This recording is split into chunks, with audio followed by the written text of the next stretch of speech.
Good morning, everyone. All are requested to kindly keep your phone on silent mode. Please keep your phone on silent mode.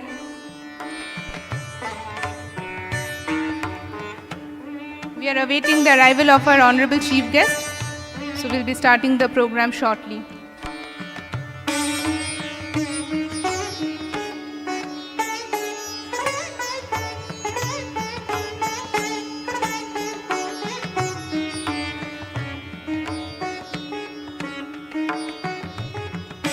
Hello. Hello.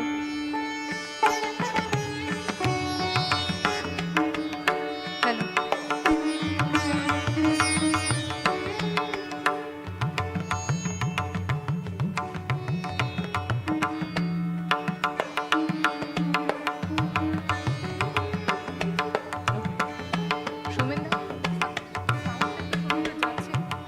Hello. Hello. Hello. একটু slow.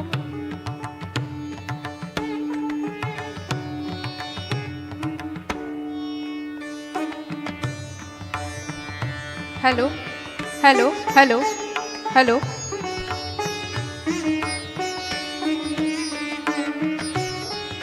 Hello. Hello. Hello.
All are requested.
Our Honorable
Audience members are kindly requested to settle down. We are about to start the program. All are requested to kindly keep your mobile phones on silent mode.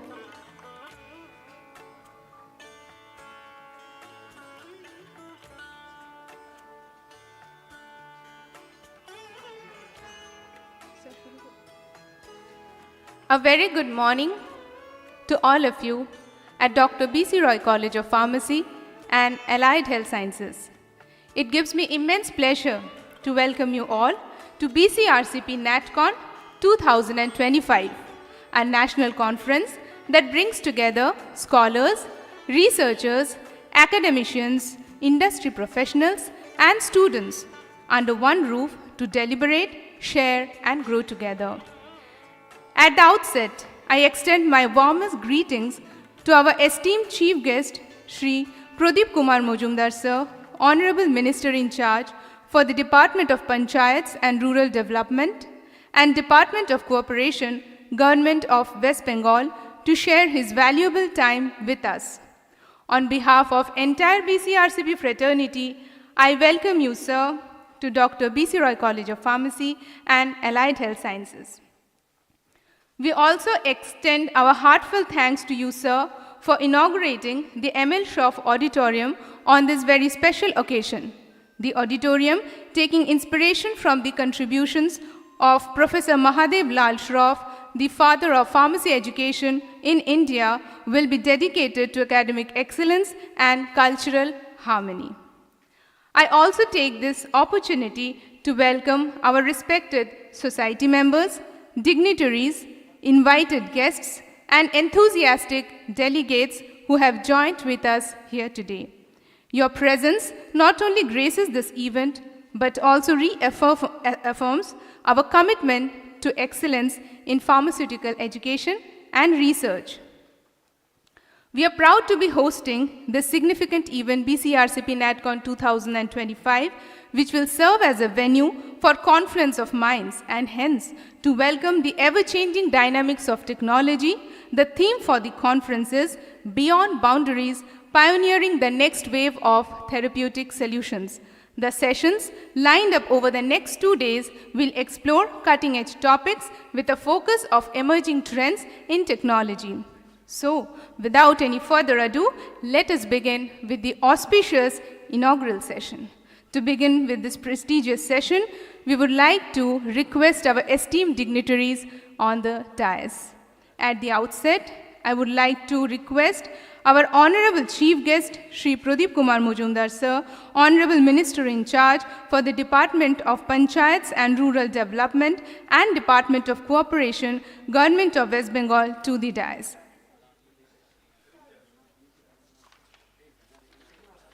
Audience, please give a huge round of applause.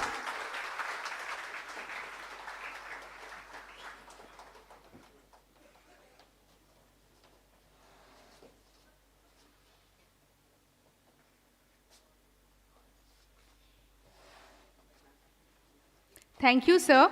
Now I would like to welcome our respected Chief Patron of BCRCP Natcon 2025 and President of Dr. B.C. Roy Society, Dr. Satyajit Bose, sir, to the dais.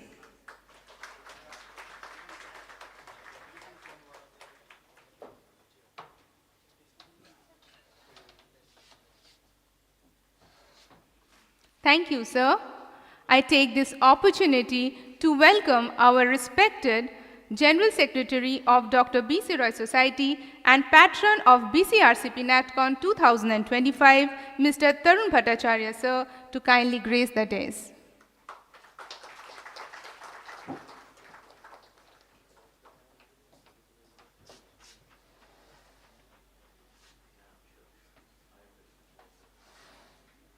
Thank you, sir. Now, I would like to request our Honorable Chief Advisor and Patron of BCRCP Natcon 2025 of Dr. B.C. Roy Society, Professor Shoikat Moitra, sir, to the dais.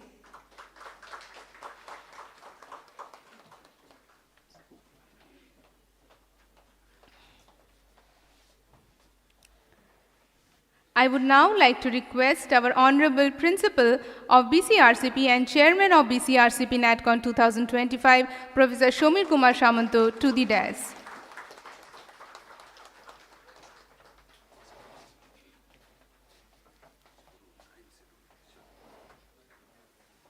And last but not the least, I take this opportunity to request our Honorable Keynote Speaker, Professor Bhashwat Sundar Chakraborty Sir, Founder President of 4C Consultant, Toronto and Ahmedabad, to grace the dais.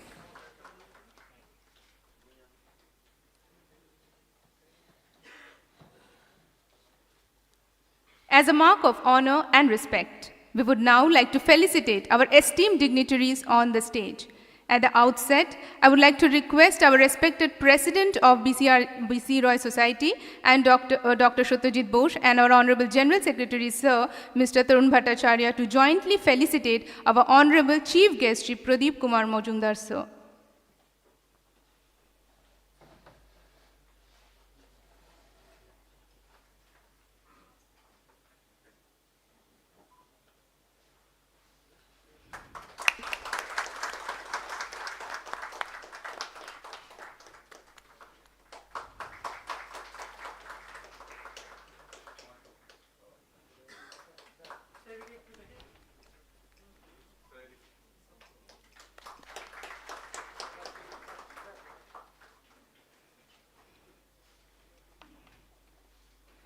Thank you, sir.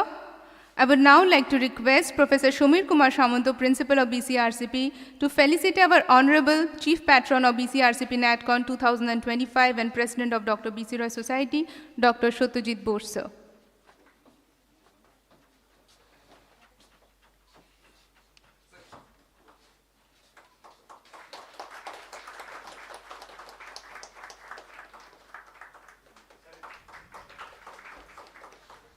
Thank you, sir. I will also like to request our Honorable Principal, sir, to felicitate our Honorable General Secretary, Mr. Tarun Bhattacharya, sir. Okay, sir. I would like to request our Honorable Principal, sir, to kindly felicitate our Honorable Keynote Speaker, Professor Bhashwat Sundar Chakraborty, sir.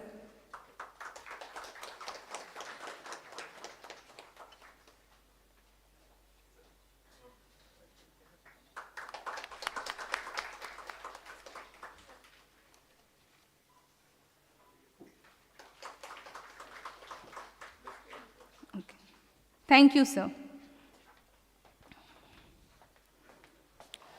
Tvameva mata cha pita tvameva, tvameva bandhus cha sakha tvameva, tvameva vidya, dravinam tvameva, tvameva sarvang mama deva deva. Let us now elevate the aura of this gathering with a divine song by Shagnik Bonik of a B.Pharm third year student.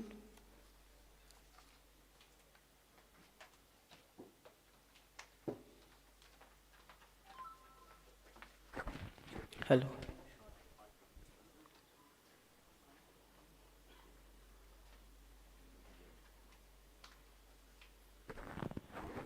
Hello.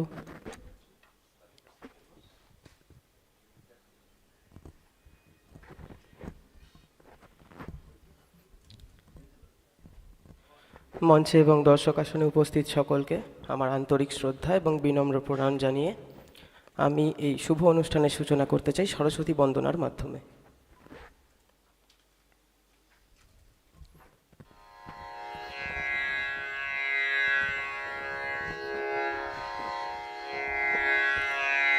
या कुन्देन्दु तुषारहार धवला या कुन्देन्दु तुषारहार धवला या श्वेतवस्त्रावृता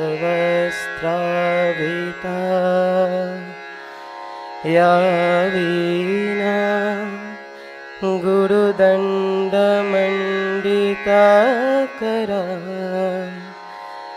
या श्वेतपद्मासना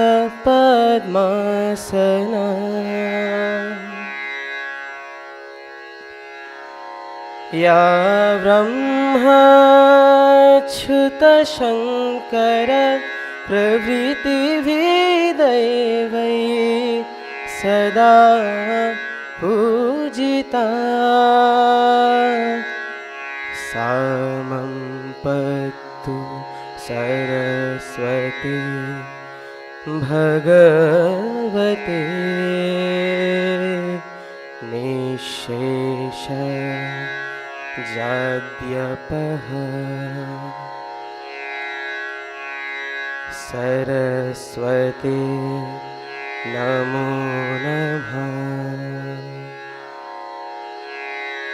सरस्वती नमो नमः सरस्वती नमो नमः. Thank you.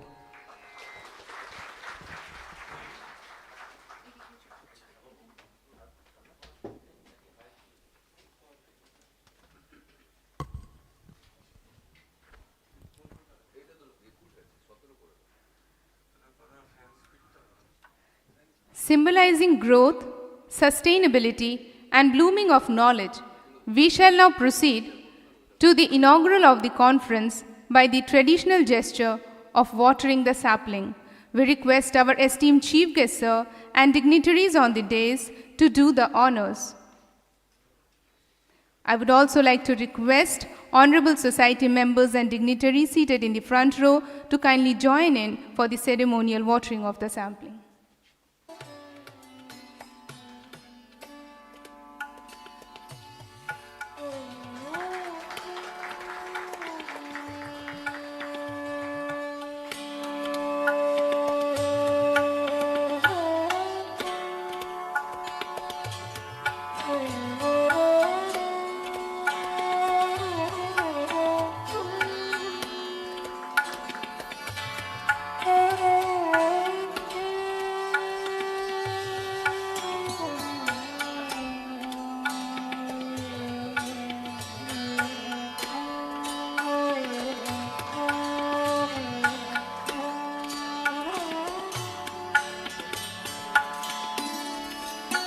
Thank you, Honorable Chief Guest Sir and dignitaries for the proceedings.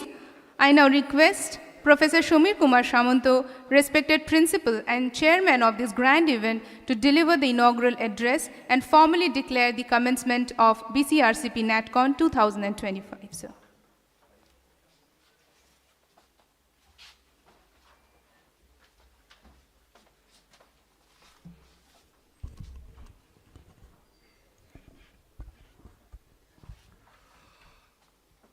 Very good morning to everyone. Honorable Chief Guest, Mr. Pradeep Kumar Mujumdar, Minister in charge, Department of Panchayat and Rural Development, and also Department of Cooperation, Government of West Bengal. Respected Chief Patron and President of our Society, Dr. Satyajit Bose, Honorable General Secretary of our Society, Mr. Turun Bhattacharya, Professor Shoikot Moitro, our Chief Advisor and former Vice Chancellor of Macau, that is Maulana Abul Kalam Azad University of Technology. Respected keynote speaker, Professor Bhashwat Sundar Chakraborty, esteemed other society members present over here, distinguished guest, speaker from different organizations, and most valuable delegates. It is both an honor and privilege to me to welcome all of you to this conference on the theme, Beyond the Boundaries, Pioneering the Next Wave of Therapeutic Solution.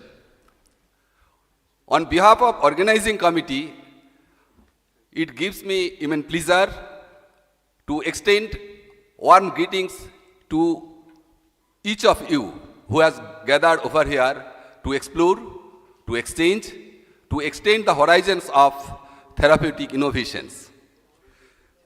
This conference is not merely an event. It is the celebration of innovation, collaboration, and pursuit of therapeutic solution.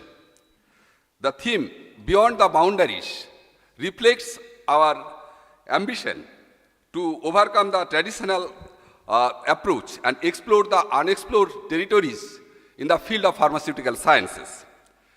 Together, our aim is to challenge the conventions and bridge gaps and push the boundaries of the scientific discovery. This conference will provide us a platform where we can embark a journey to discuss the cutting-edge technologies, groundbreaking therapies, and integration of technology and compassion in the medical science.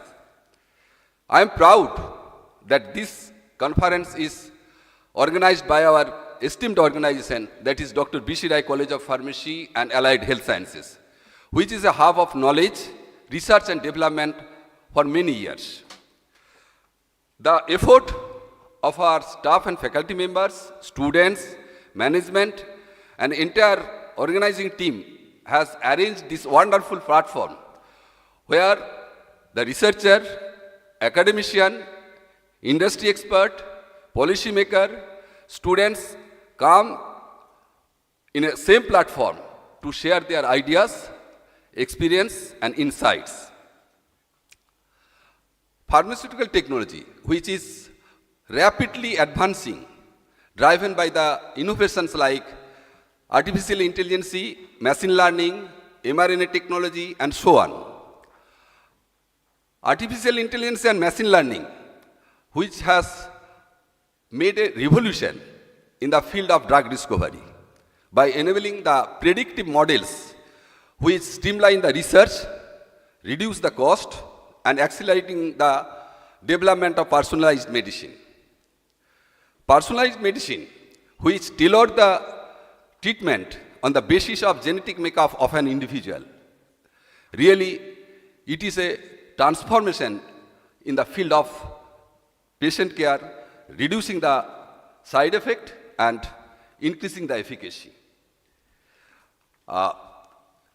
In the coming days, we will learn, we will hear some lectures from the most brilliant mindset who are leading the groundbreaking research and transforming the changes in the drug development and drug development and healthcare solution. Their expertise and insight will undoubtedly inspire us to think critically and creatively about the scope and challenges in front of us. Anyway, we are deeply grateful for the presence of our chief guest, Mr. Pradeep Kumar Majumdar. Within his busy schedule, he has taken time to join with us. Sir, we are really grateful to you. I also take the opportunity to express my gratitude to all the dignitaries, speakers, and delegates across the nation. In conclusion, I must encourage to each of you to participate wholeheartedly, to engage in the exchange of ideas, and to embrace the spirit of learning and discovery. Let us make this conference a testament of our commitment to improve the lives by the advancement of the pharmaceutical research and innovation. Once again, I would like to welcome all of you to our conference, that is the Beyond Boundaries, pioneering the next wave of therapeutic solution. I wish you all an enriching experience during the conference. Thank you all. Have a nice time.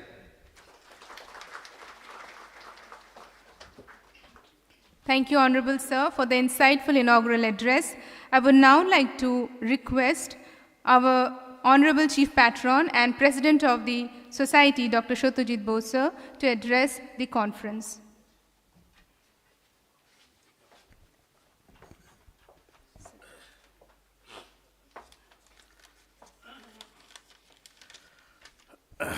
Good morning, everybody.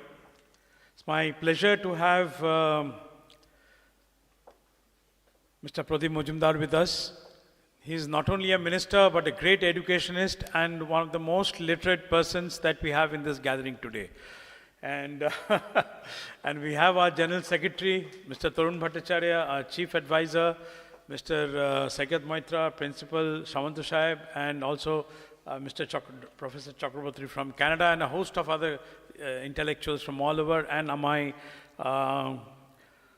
co-society people, Mr. Janal Singh and Mita Mitra. Thank you, and well, it is my distinct pleasure to welcome you to a conference themed Beyond Boundaries, Pioneering the Next Wave of Therapeutic Solutions. I'm thrilled to expect so many passionate individuals gathered here, united by our commitment to advancing the field of pharmacy and enhancing patient care. In the recent years, we have witnessed remarkable innovations that challenge the traditional paradigms in therapeutics, from groundbreaking biologics to the integration of artificial intelligence in drug discovery, as said by Professor Samir Kumar Samantha. And the landscape of healthcare is evolving. Because I'm in the middle of healthcare, I know how pharmacy is evolving at an unprecedented rate. This CME aims to explore these advancements, highlighting how we can transcend conventional boundaries to develop the more effective and personalized therapeutic solutions. Across sessions, we have great speakers with us, both outside and inside the organization, and we will engage with leading experts who are going to share their insights on the emerging therapies, novel drug delivery systems, and the role of pharmacists in the interdisciplinary healthcare teams. Pharmacies, my dear, are no longer like dispensing medications. You have a huge role to play in today's modern medicine, from antibiotic resistance to everything. And you know, you guys are the main people that are between us and the nurses and the patients. So your role is very perfunctory and very important. So you have to understand how you can work on that role, become clinical pharmacists, engage yourself in research and all of that. So these discussions will not only broaden our understanding, but also inspire us to think creatively about our roles in shaping the future of pharmacy practice. I encourage each of the students here to actively participate. Please ask questions, because the kind of questions that you ask to the speakers will also understand that my lecture is being understood and being comprehended, and then we need a rebuttal as well. And share your perspectives. Together, we can foster an environment of collaboration and innovation that will benefit our profession and the patients that we ultimately serve. Thank you very much for being here and your dedication to lifelong learning. You're a pharmacist. Like us doctors, you need to reinvent yourself every time and keep on learning and keep updating your knowledge. Let's embark upon this journey beyond boundaries as we pioneer the next wave of therapeutic solutions. Thank you very much for being here, and have a great session for learning.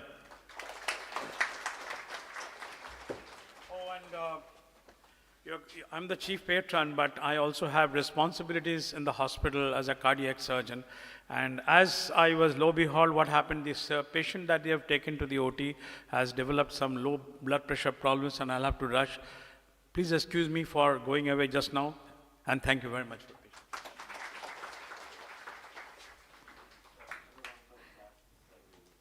Thank you very much, Dr. Bose, for your enriching words with us.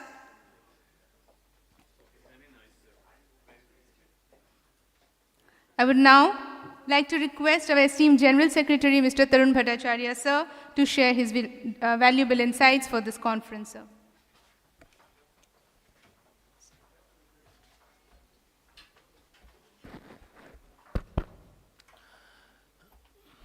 নমস্কার।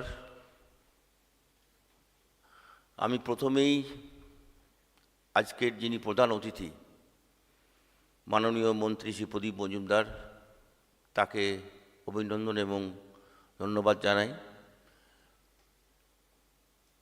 এবং মঞ্চে উপবিষ্ট আমাদের president যিনি এখনই চলে গেলেন, doctor Satyajit Bose, আমাদের মঞ্চে উপবিষ্ট প্রিন্সিপাল, এবং প্রফেসর চক্রবর্তী যিনি কানাডার নাগরিক এবং বিশিষ্ট একজন সায়েন্টিস্ট, এবং আমার সামনে উপবিষ্ট দুর্গাপুর গভর্নমেন্ট কলেজের প্রিন্সিপাল, আরও অন্যান্য বাইরের ফ্যাকাল্টি এবং মাই ডিয়ার স্টুডেন্টস এবং ডেলিগেটসরা,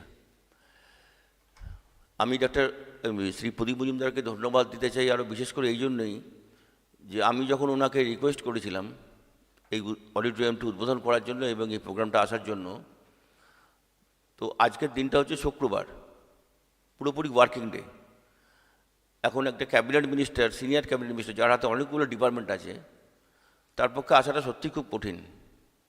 কিন্তু উনি খুব সহৃদয় ব্যক্তি এবং আমাদের সঙ্গে প্রথম থেকেই আছেন, আমাদের ভালো মন্দের সঙ্গে, এবং উনি বিজি শিডিউলকে ছেড়ে আজ রাজি হয়েছিলেন এখানে আসতে, এবং উনি আমাদের এই মহতী অনুষ্ঠানে উনি আমাদের উদ্বোধন করলেন হলের, এবং উনি ওনার স্পিচে উনি ওনার মূল্যবান বক্তব্য বলবেন। এবং এটাও উল্লেখযোগ্য যে উনি এখানকারই দুর্গাপুর পূর্বের স্থানীয় বিধায়ক। আমাদের ইউনিভার্সিটির জন্য আমরা অনেক দিন ধরেই চেষ্টা করছিলাম এবং সেটা একটা পর্যায়ে এসে পৌঁছেছে, এবং তার জন্য মাননীয় শ্রী প্রদীপ মজুমদারকে আমরা অভিনন্দন এবং ধন্যবাদ জানাই যে তিনি এই ব্যাপারে আমাদেরকে সহযোগিতা করেছেন এবং আগামী দিনেও করবেন। আজকের যে বিষয়, সেই বিষয়টা আপনাদেরই বিষয়। আমার খুব একটা জ্ঞান নেই, আমি খুব একটা সময়ও নেব না। আমি এটুকু আপনাদের কাছে বলতে পারি যে আজকের যে অনুষ্ঠান, যে ফার্মাসির যে প্রোগ্রাম, দুদিনের জন্য যে অ্যানুয়াল কনফারেন্স ন্যাটকম, আমরা জানি চিকিৎসা শাস্ত্রে ডাক্তাররাই বোধহয় সব কিছু, বা একটা বড় আধুনিক হসপিটালই সব কিছু, এটা বোধহয় অধিকাংশ লোকের আমাদেরও ধারণা। কিন্তু যদি আমরা একটু ভেতরে গভীরে গিয়ে দেখি, আবিষ্কারক কিন্তু যারা ফার্মাসি সেক্টরে আছেন তারাই। মানে আয়ুর্বেদিক যখন শুরু হয়েছিল গাছগাছড়া থেকে, পরবর্তীকালে হোমিওপ্যাথি এবং অ্যালোপ্যাথি, সব কিছুই সৃষ্টি কিন্তু যারা এই ব্যাপারে যারা রিসার্চ করেছেন, এবং সেই রিসার্চের মাধ্যমে আমরা মানে পৃথিবী জুড়ে যেসব রোগে আগে মারা যেত, সেই সমস্ত রোগের তারা নির্ণয় করেছেন এবং চিকিৎসা করেছেন। এখনকার দিনে মানুষ ভালো হয়ে যাচ্ছে, এবং পিকুলিয়ার যে সমস্ত রোগ এখন মানুষের জীবনে, মানুষের শরীরে বাসা বাঁধছে, আমরা জানি যে এইসব বিজ্ঞানীরা এই নিরলস প্রচেষ্টাতে তারাই ওষুধ তৈরি করছেন বিভিন্ন প্রাকৃতিক এবং রাসায়নিক দ্রব্যাদিকে সংগ্রহ করে, এবং একটা রিসার্চের অনেকগুলো প্রক্রিয়া থাকে। সেই প্রক্রিয়ার মধ্যে যখন সে স্বীকৃত হচ্ছে এবং সেটা মানুষের উপকারে লাগছে, তখন আমাদের তো বলতেই হবে যে এটাই হচ্ছে সবচেয়ে সেরা। চিকিৎসকরা তো চিকিৎসা করেন এই মেডিসিনের উপরই, যে মেডিসিন তৈরি করেন আপনারা।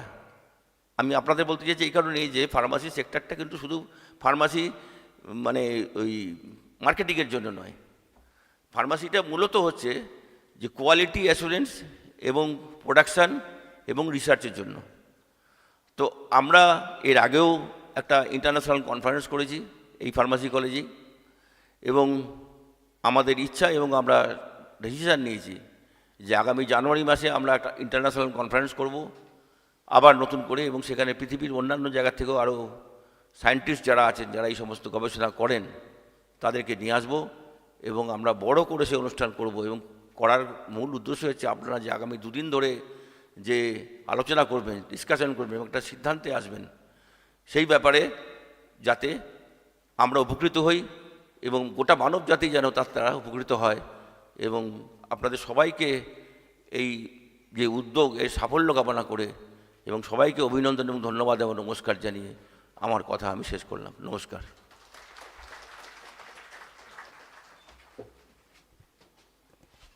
Thank you, sir, for your insightful words. I would now like to welcome our Chief Advisor, Honorable Professor Shoykot Mitra, sir, to address the audience, sir. Good morning, all those who are sitting at the dais. Honorable Minister, Mr. Pradip Mojumdar, General Secretary of the Society, Mr. Tarun Bhattacharya, Principal of this institute, Ramesh Samanto. We have a very stalwart speaker, Professor Bhaswat Chakraborty, Founder President, Force Consultant, Toronto and Ahmedabad. And just now, the president of the society is Dr. Satyajit Bose left. I can find some known faces here. Dr. Palit, Moitri, you representing Macau, no? And all other faculty members. Madam Mita Mitra, Vice President of Society, she is also there. And all the faculty members and the most important stakeholders for students program, the students. Now, what I would like to say within shortest possible time, two aspects of this therapeutic research. One is challenge, another is opportunity. Now the challenge is what? You see this, all this drug discovery, yes, all these things, that was happened by relentless researches at top-notch universities of the world, and most of these are located at US. And most of these organizations, US pharmaceutical companies, they enjoyed the benefit of the researches of the universities like MIT, Stanford, Harvard, and so on and so forth. They minted millions of billions of dollars, and they proliferated across the entire world. But the research, basic research, fundamental research were done at this university with the support from government. That is the government-funded research. All these universities, they received significant government funds, and they continued their research. At India, what we are doing, here our Indian pharmaceutical giants, they are just tweaking the formula developed by these, all these foreign national organizations, and they are rebranding these products in other names. And this many times caused these legal problems and legal suits. We know these problems of these legal suits filed by CIPLA. Because these US organizations, they went to court, CIPLA defended that, CIPLA convinced the government, battle was won. Battle was won, but this war continued. We have seen the case of Novartis for the blood cancer-related drugs. But the problem is that temporarily they got relief from the court, but in the long run, it was decided that court gave a verdict that you need to have your fundamental, these researches on drug development. In US, how these researches proliferated. In US, all these top-notch universities, particularly Boston universities, that was developed by people who were engaged in opium business. That means drugs or opium, that were the major sources of economy in establishing all these universities. And they afterwards, they washed their hands, and whatever, these wrong things they have done, supplying opium to China and all these things, that was, these people forgot all these things because of the good deeds in establishing universities. You see, the irony of history is, that time China was crying against UK and US, first UK and then followed by US, for supplying opium to China, mainland China. Now US is crying, accusing China of supplying fentanyl drugs to US. This is the courses of history. Now the thing is, what we have to do, right now, we have to focus on fundamental researches. But worldwide, what we are seeing, universities' capacity of doing fundamental researches are, waning and decreasing because of intervention by government. At US, this Trump's verdict already reduced these government budgets and directed many of the students to leave these US campuses. And why US researches that proliferated? Because of this biodiversity in the forms of people's talent. We have to give salute to Harvard because they had shown the courage to stand against the government and to file a suit against the president or government of US at Supreme Court, US Supreme Court. Everywhere, here also we are seeing the same thing. At many countries, this freedom of universities are being encroached by this government intervention. And that is, this dampening and hampering the creativity and innovative activities which are happening, which are supposed to happen at these university campuses. So here, and this is the challenging part. Now we are lagging behind. To develop fundamental molecule development, new molecule development, it requires huge amount of, this investment. This is a challenging part. We have some problems. Regularly, we are witnessing the fact of reducing government budgets and grants in research, R&D researches. Public universities are getting very less amount, and not to talk about these self-financed universities. Here researches are being only, this financed by the promoters, and it is not expected that huge amount of fund will be invested for promoting the researches and all these things in self-financed universities. So survival, sometimes a challenging issue. Now thing is, this is the challenging part, but there is an opportunity. Opportunities of the late, what we are seeing, artificial intelligence, particularly large language model, they have caused a disruptions in many things and bringing disruptions in the field of researches as well. We are not in a position till now to develop our own large language model, but we can develop short language model. All the tools and techniques are being provided by all the large language model generating organizations, OpenAI, these Microsofts. They are providing tools and techniques, and they are urging us to develop our short language model so we can have the potential to develop short language model in pharmaceutical domain. Because advantage of India is this huge amount of this biodiversity and populations of these different the varieties, different gene pools. So we have the opportunities of capturing data. We have the opportunities of curating and processing this data. We have the opportunity to develop a big data pool. And that is the major fuel for running this large language or short language model. And that can this give us a position by which we can have a breakthrough in this pharmaceutical and therapeutic research. So my suggestion to pharmaceutical, all these budding researchers, faculties, now we need to focus how to, integrate this latest development of artificial intelligence, big data platforms, and all these things to make this research more formidable in spite of challenging aspects of funding and grant. So this could be our opportunity, and if we leverage on this opportunity, then I think in future we will have a we'll have a position, glorious positions in developing certain breakthrough research products in the field of pharmaceutics and therapeutics for the benefits of the mankind. So with this, I'd like to conclude because our Honorable Minister is supposed to speak after me. Professor Chakraborty is supposed to speak after me. So I have to cut short these things. And future, if I get... Okay. Okay. So this thing is this... Again, there is a challenge. What is the challenge? Challenge is in our culture. We have the culture of untidiness. We are not organized. At every level, at our personal level, at institutional level, at every level, we are not careful enough in systematically in following systems, in systematically collecting data, and in integrating all these things in collaboration with these other stakeholders. Collaboration is significantly lagging. Here in our country, I have the experiences of working at research institutes, at foreign universities, at public universities.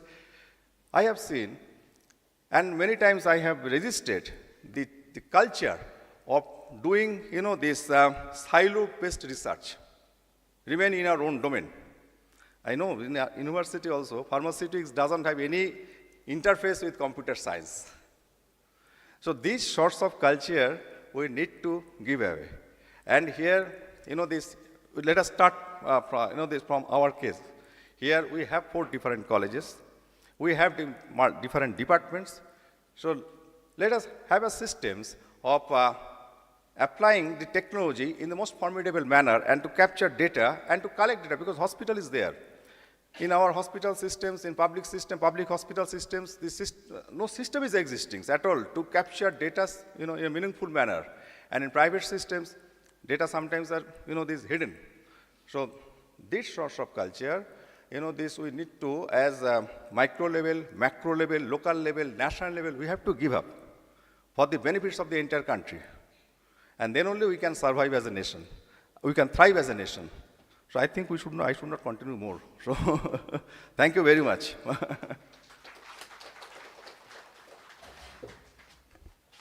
Thank you, sir, for your illuminating and enriching words for this inaugural session. I would now like to welcome our esteemed keynote speaker, Professor Bhashot Sundar Chakraborty, sir, to share his valuable thoughts for this inaugural session. Do you have my presentation? So, presentation is again in the plenary session, sir. Just a few words for the inaugural. Okay. So you figured out, right? I get to speak 2 times. No one else. Which no one else gets. So I get to speak.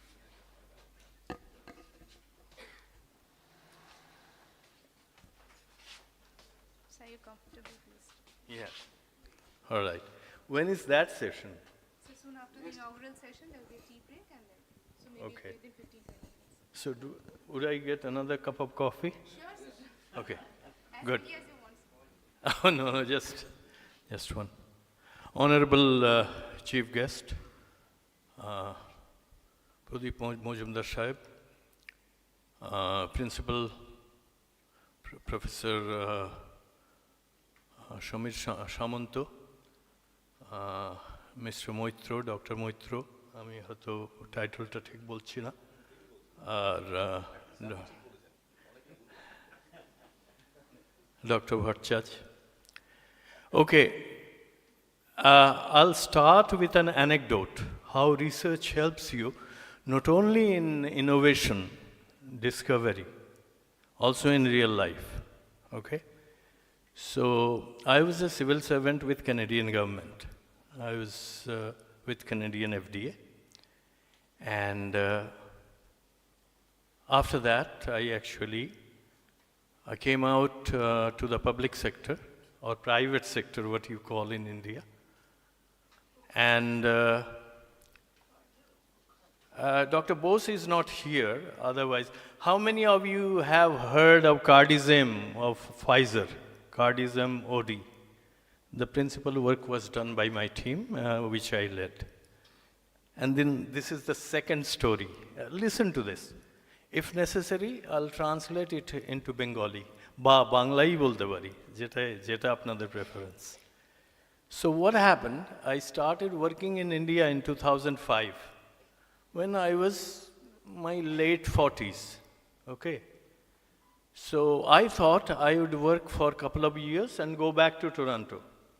Sir? Okay. So, so what happened after I started? I found out many of the problems that Dr. Moitro alluded to. Lack of systems, data faking, or lack of data integrity, not innovative ideas, tired scientists, then most of all, a big excuse of not having enough research funds. And in my actual talk, I'll show why that should not be a barrier. Now, I'll come to the real story. So I worked as the chairperson of Cadilla's Research Core Committee, or Research R&D, for 13 years. Then I retired. Retired a little, I could have worked for another 5-6 years. I retired volitionally.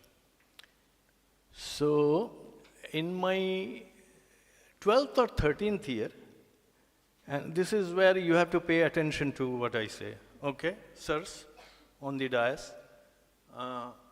So I actually, I was entitled to get a pension of 1201 taka monthly. Have some, please, this is humor, please laugh, okay. So, 1201 taka mashe. So you can imagine how much that translates into dollars, okay? And that was stuck for 4.5 years. The Indian pension system didn't give me. So what happened? I have 3 Indian ID documents, and all 3 have different names. My Aadhaar card has one name, my PAN card has one name, and yet my employer's ID has yet another name, okay? So there was a very smart lady who was Provident Fund officer, And Cadilla's HR president took me there, introduced me, like you have all kindly introduced me there. Sounds very good, right? This is sounds, only sounds that he may be a borderline VIP. Okay? Borderline is important. So after that, he said, sorry, Dr. Chakravarti, ऐसा है कि आपका case genuine है, लेकिन हम कुछ नहीं कर सकते हैं. So I actually spontaneously, reflexed. I said, listen to yourself. You are a responsible officer. Why are living officers, living human beings there? If you think my case is genuine and yet you cannot do anything, it's illogical, isn't it? Logic ko to kaj korte hobe to naki. So I said, why don't you have a good time? The HR people and the PFA officer, I went outside and I sat and I একটুখানি ইষ্টনাম করা শুরু করলাম আমি আর কি ওখানে. So the lady was passing by 5 minutes. You don't have to be more patient. Punchline is coming. Okay? So as she was passing by, I don't know what happened to me. I told her, she again stood and very honorably, she bowed her head and said, Dr. Chakraborty, I'm very sorry that I couldn't help you, but that's the way it is. I said, by the way, do you have any ulcer or acid patients in your family? I said, almost everyone. She said, everyone. And this is not a very high IQ question, actually. In India, every household has this problem. Okay? So I said, have you ever used pantoprazole? Pantoprazole, yes, actually we have. I said, the main work of pantoprazole was done by me. You know what happened? Can you guess? The same day evening, my Provident Fund, the 1200 lakh taka was approved.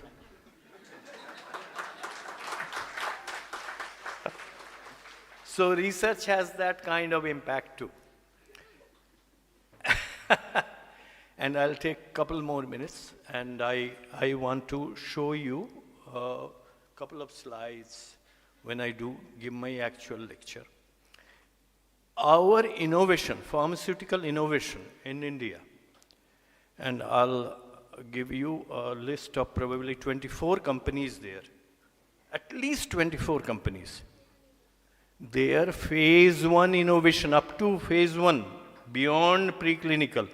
I don't know how many of you know the sequence of research.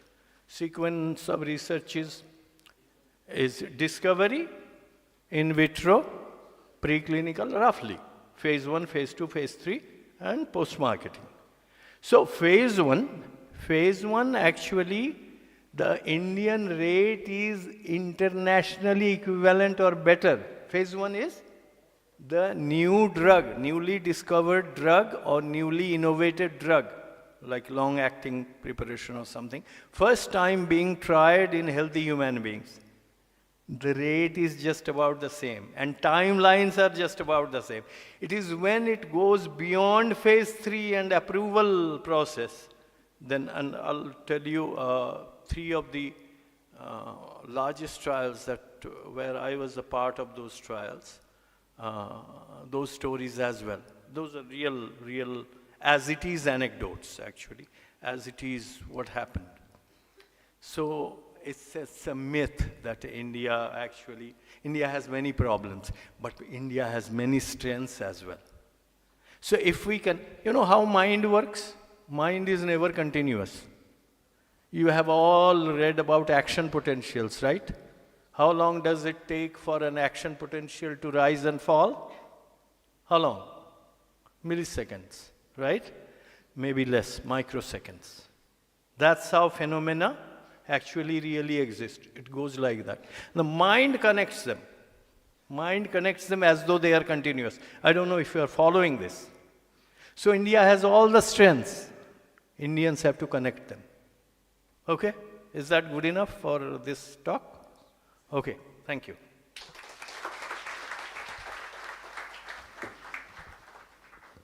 Thank you, Professor Chakraborty, for your humor-filled, thought-provoking words. So thank you once again, sir. So now the moment we all have been waiting for. Let us now hear from our esteemed chief guest.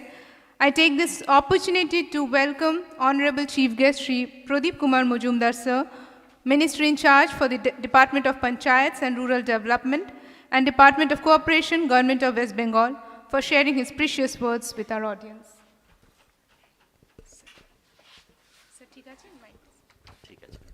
Thank you. Thank you. Good morning to everybody. It's been a great pleasure for me. I have been introduced as the minister of this state, but actually I happen to be more comfortable if I am introduced as the representative of the people of this part of Durgapur. I happen to be the Legislative Assembly member from this area, and that's what makes me come back almost every week. Yes, this week I have come little earlier than normally I do, but it's a pleasure for me to be back home.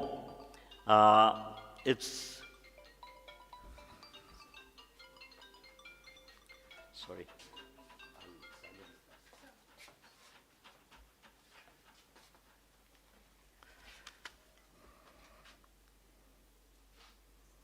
It always rings at the wrong time.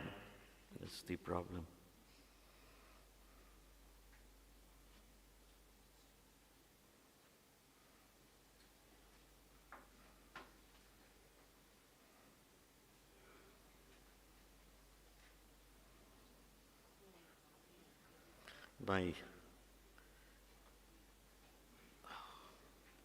My apologies. Well, we had the first speaker, Dr. Satyajit Bose, after the Honorable Principal of this college, who I must thank my parents to have the foresight, had put me in the same school where the eminent cardio sergeant like Dr. Satyajit Bose had studied as well, few decades later. So it was very crisp, but very, very sharp opening observations of a practicing cardiosurgeon. He highlighted the importance of pharmacy and how important it's going to be in future with the newer tools that we have. Prior to that, of course, I must indulge myself in talking about the auditorium which I had the privilege of probably formally entering first, courtesy Mr. Bhattacharya, the patron and everything of B.C. Roy Educational Hub. Well, you know, I don't have to tell you that he is regarded, why regarded? He had been the pioneer in setting up pharmaceutical education system in India. And starting from a university where he had enrolled himself way back in 1920, 18 years after he was born in Bihar, in Darbhanga, he enrolled himself for engineering course in Benares Hindu University. In the very next year, he had been sent out because in those days, he had the courage of criticizing the then principal, Mr. King, Charles King, who had ensured that he leaves the university. Irony of fate, he of course studied engineering, and after engineering he left for first China, Japan, and then United States of America. Did his undergraduate degree in chemistry and post-graduation degree in I think, in chemistry and microbiology. Came back to India and joined Birla Brothers Limited. And he was introduced to the then Vice Chancellor of the same university, Benares Hindu University, Dr. Maleva, who invited him to be honorary professor of pharmacy. It is he who had introduced pharmaceutical science in the Bachelor of Science course, and then finally, probably in 1937, principal will correct me if I am wrong, the first 3-year degree course on pharmaceutical science was introduced by him. The great man came to West Bengal as head of the department newly created by Jadavpur University in 1962, and was it 62 or 64? My memory, I'm a youth of 78 years, I think. So often my memory fails these days. And he took up that challenge, stayed with Jadavpur University as the professor and head of the pharmacy department for 4 years. After 40 years of dedicated service to pharmacy education, he finally retired and still continued his activities in promoting pharmacy education. Great man, and in his name, in his honor, to dedicate this auditorium was very, very interesting for me. So it's been a privilege which I'll definitely store in my memory.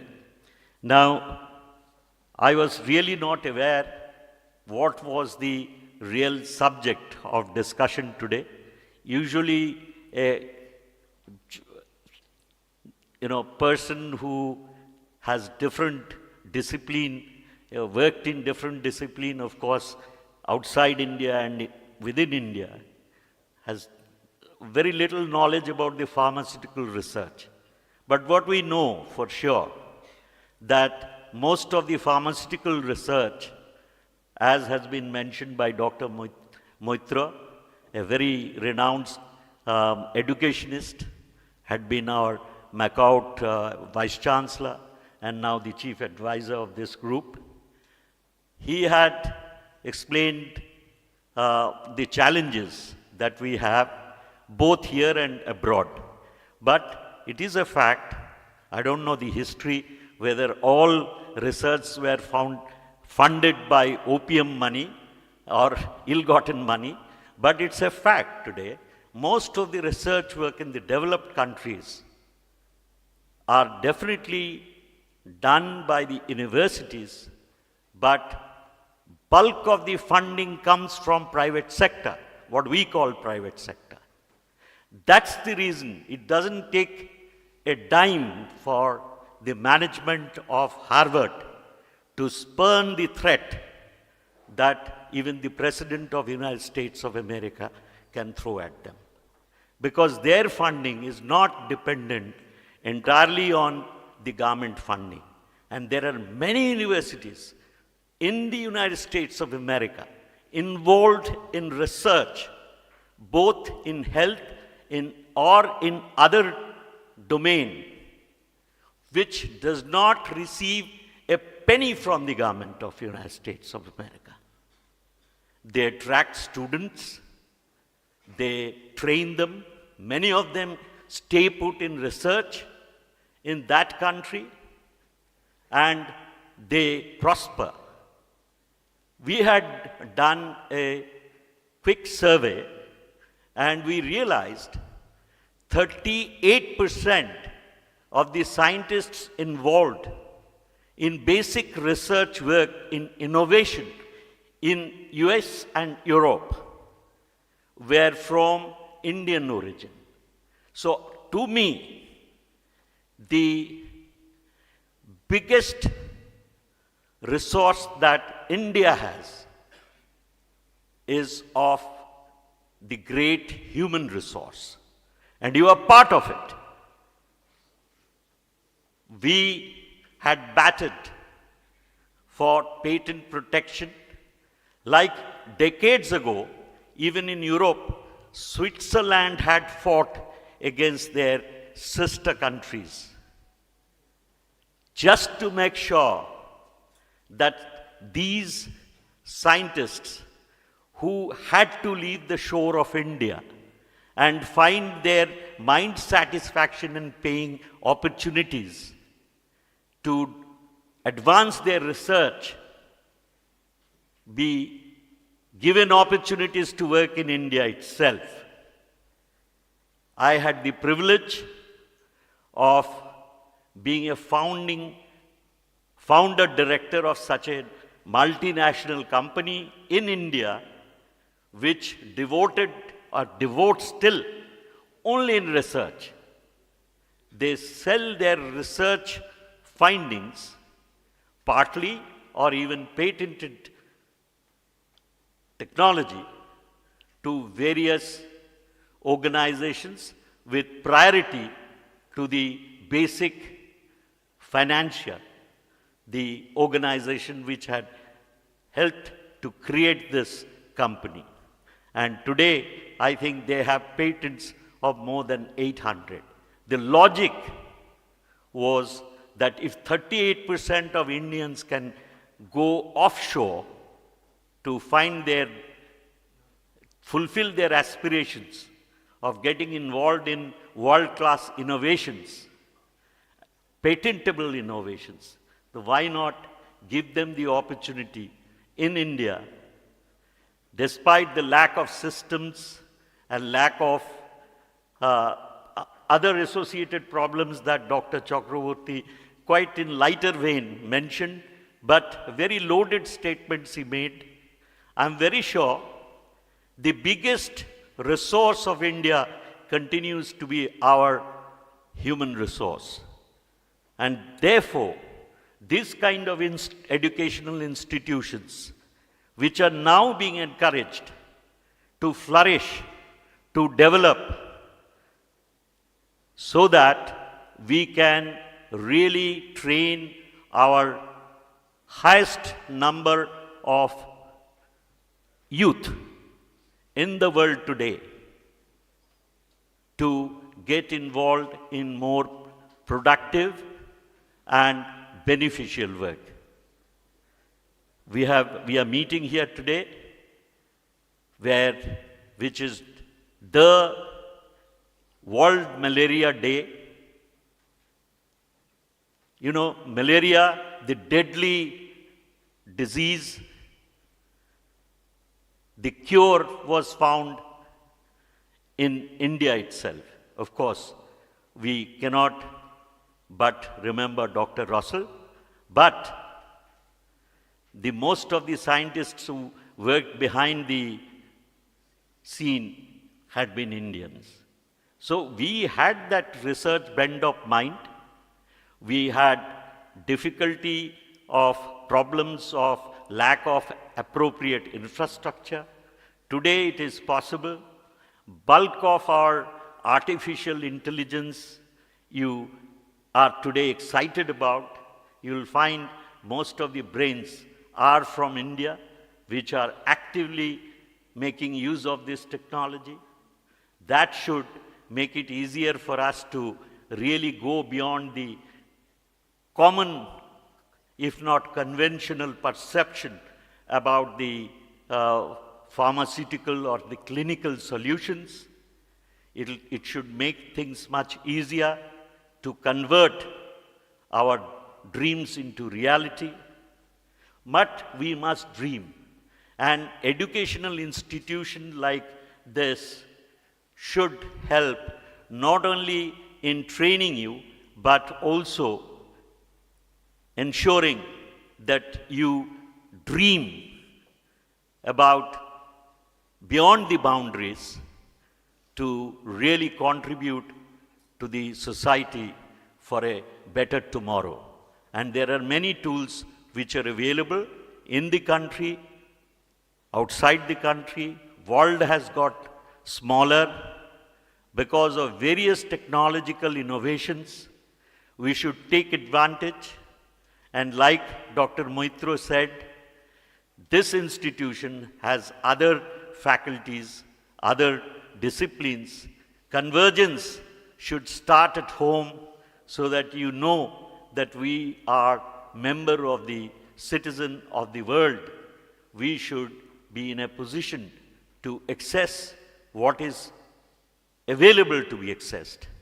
There are, of course, very strictly guarded data which cannot be shared. Even in Canada, it's not possible.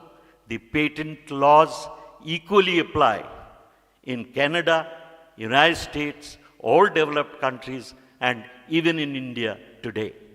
But that should enthuse us to be more involved in futuristic development and innovations, because we have legal protection to guard our fruits of our research.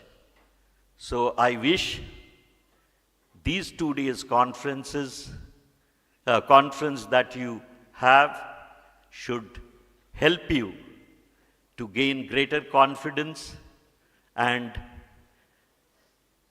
more knowledge to look ahead and look for the future development in the arena where you have decided to serve the society.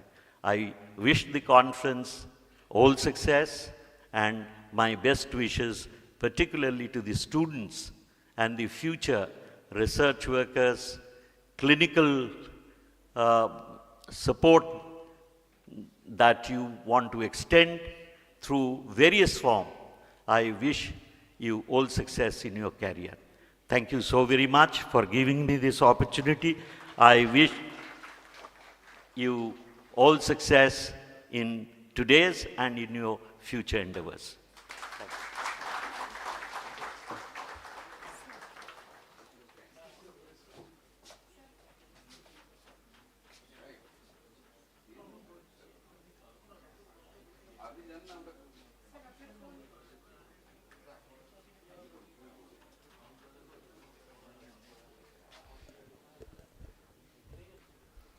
It was an absolute honor to hear from you, sir. We thank you for your precious words of wisdom and encouragement and take it as a message to carry forward in this conference. Following this session, we will embark on a journey through rich plenary sessions delivered by renowned experts, where deep insights will be shared and thought-provoking discussions will be encouraged. We will also have our vibrant poster and oral presentation sessions where students and researchers will display their hard work and innovative findings. The contributions of all authors compiled in the souvenir cum abstract book is a symbol to represent the pulse of scientific minds, and we now invite our honorable chief guest, Shri Pradeep Kumar Mujumdar, along with the esteemed dignitaries on the dais, to officially unveil the abstract cum souvenir book of Natcon 2025 through a digital curtain raiser.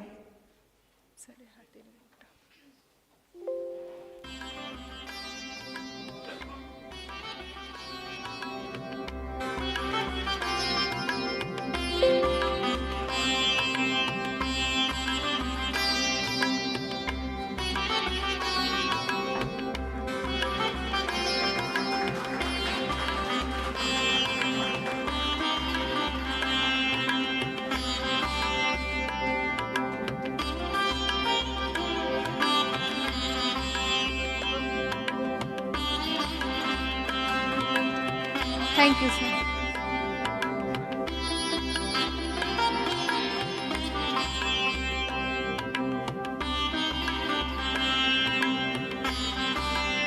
Thank you, Chief Guest, sir, and dignitaries. This unveiling marks a celebration of knowledge, innovation, and academic collaboration. We have come almost to the end of the inaugural session.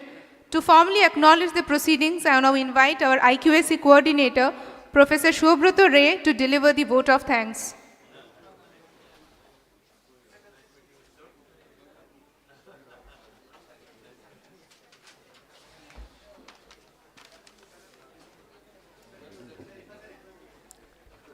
Good morning, everybody. It is my honor and privilege to extend a heartfelt vote of thanks on behalf of the IQAC of Dr. B.C. Roy College of Pharmacy and Allied Health Sciences, Durgapur, for the inaugural program of BCRCP Natcon 2025.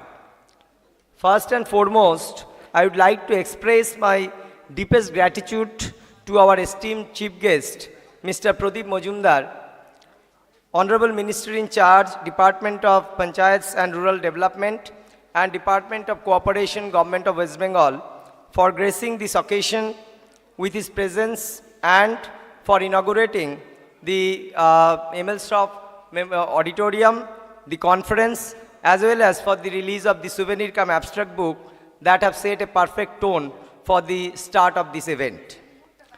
I extend my sincere thanks to our Chief Patron, Dr. Satyajit Bose, Chairman of the Mission Hospital and our President of Dr. B.C. Roy Society. Your unwavering support and guidance have been instrumental in the success of the conference. A special thanks to our General Secretary, Mr. Tarun Bhattacharya, for his continuous encouragement and valuable contributions. We are deeply honored by the presence of our keynote speaker, Professor Bhashwat Sundar Chakraborty, President of 4C Consultants, Ahmedabad and Toronto, former Professor Emeritus at Ganpat and Nirma Universities, and former Senior Vice President and Chair, R&D Core Committee, Cadila Pharma, India. His insights and expertise have greatly enriched the inaugural session, and I hope it will also enrich the audience in the plenary sessions. Our heartfelt gratitude goes to Professor Shoykot Moitro, former Vice Chancellor of MACAUT and Chief Advisor of B.C. Roy Society, for his invaluable advice and support. I would also like to thank our Principal Professor Shomir Kumar Samanto for his leadership and dedication in organizing this event. Our sincere thanks goes to our Treasurer, Mr. Jarnal Singh, and our Vice President, Mrs. Mita Mitro, and the entire management of the college for their constant support and encouragement in all spheres. I express our heartfelt gratitude to all the eminent speakers of the conference, including Professor Bhashwat S. Chakraborty and Professor Aniruddha Roy, who are present now, and others who will be joining us shortly, for sparing their valuable time to be with us and enrich us with their deep insights and visions for future therapeutic solutions. Big thanks to all the erudite dignitaries on and off the dais for gracing this occasion, for their participation, and also I extend our gratitude to the members of the press for coverage of this conference. I would also like to extend my appreciation to the entire organizing committee for their tireless efforts and meticulous planning and that have made this conference possible. Your hard work behind the scenes is truly commendable. We are grateful to our sponsors whose generous contributions have been vital in making this event a grand success. And last but not the least, I would like to thank all the researchers, students, and the teachers from more than 20 colleges who have joined with us today for their enthusiastic participation. Your presence and active involvement are what makes this event a truly meaningful one. Once again, thank you all for being here and making the event a memorable one. We look forward to 2 days of delightful, insightful discussions and fruitful cooperations. Thank you all.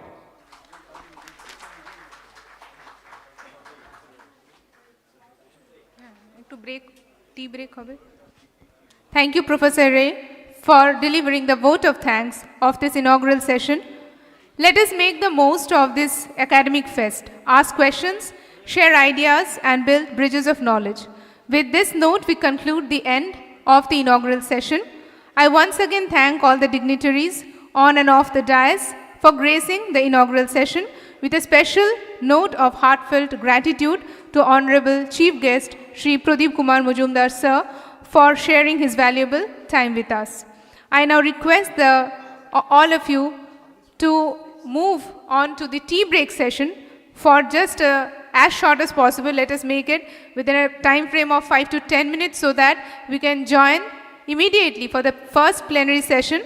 Our honorable speaker is already here, Professor Bhashwat Chakraborty sir. So delegates are requested to take your seats as early as possible. Thank you.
Hello, dear delegates. I have been informed that 31 of you have yet not registered. So those you have not yet registered for the conference are requested to register yourselves after the first plenary session. And all volunteers are requested to ask all the delegates to come inside the auditorium. Volunteers, please guide. Orko, please see if there are, no, not that Orko, Orko Bej. Okay. Orko gets.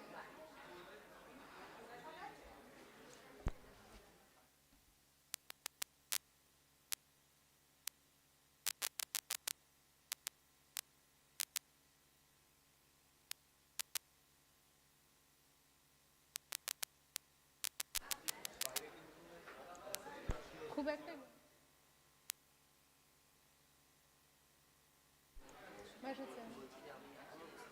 না না বলছি পেছন থেকে একটু বাইরে যদি কেউ থাকে না লোক ওদেরকে একটু ভেতরে বলে দাও আর পেছন দিকে যারা বসেছে একটু সামনে আসতে বলি All the delegates sitting at the back are requested to kindly come forward. You can kindly come forward. All the delegates sitting at the back, the students. Yes, come forward. Come forward. Sir, we are ready.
পড়িয়ে দরকার ছিল না হয়ে যেত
All delegates are requested to kindly come forward.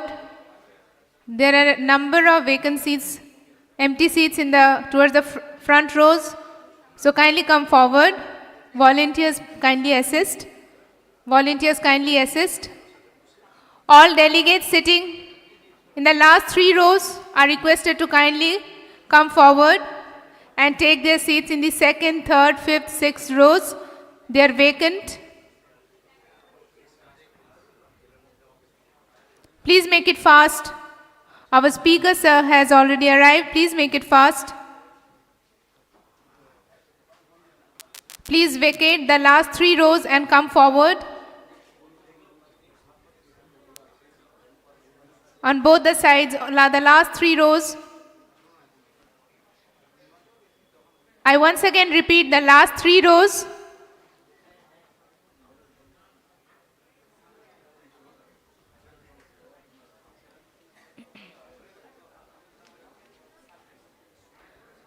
So with the conclusion of this inaugural session, we now move forward to the academic sessions filled with knowledge, innovation and inspiration.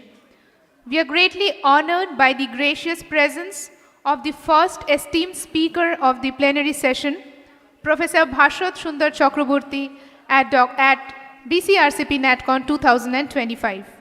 To chair this session, it is my honor to invite a highly distinguished academician and leader, Dr. Debnath Palit. Before inviting Dr. Palit to the podium to chair this session, I take this opportunity to introduce him.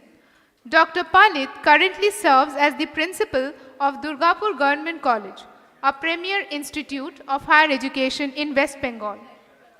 With an illustrious academic journey spanning more than 20 years, Dr. Palit has significantly contributed to the advancement of science, particularly in the fields of ecology, biodiversity, and environmental science. He is an alumnus for the prestigious University of Kollani, from where he completed his MSc and PhD, and then has become, since then, a cornerstone in the academic and research community.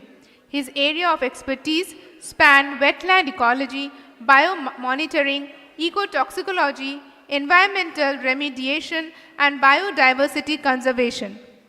Dr. Palit's scholarly work includes over 100 research papers published in various reputed national and international journals, and he has also authored and edited several books and book chapters.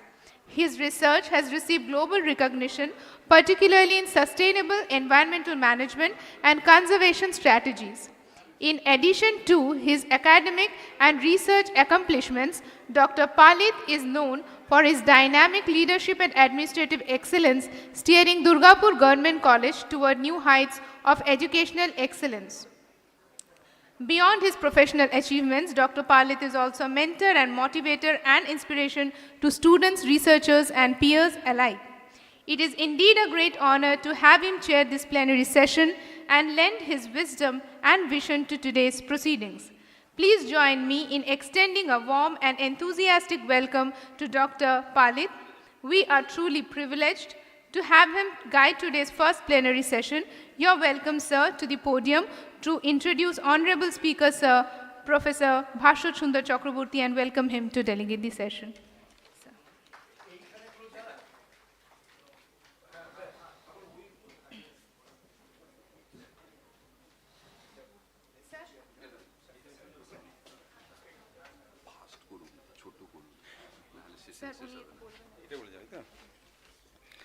Thank you, ma'am.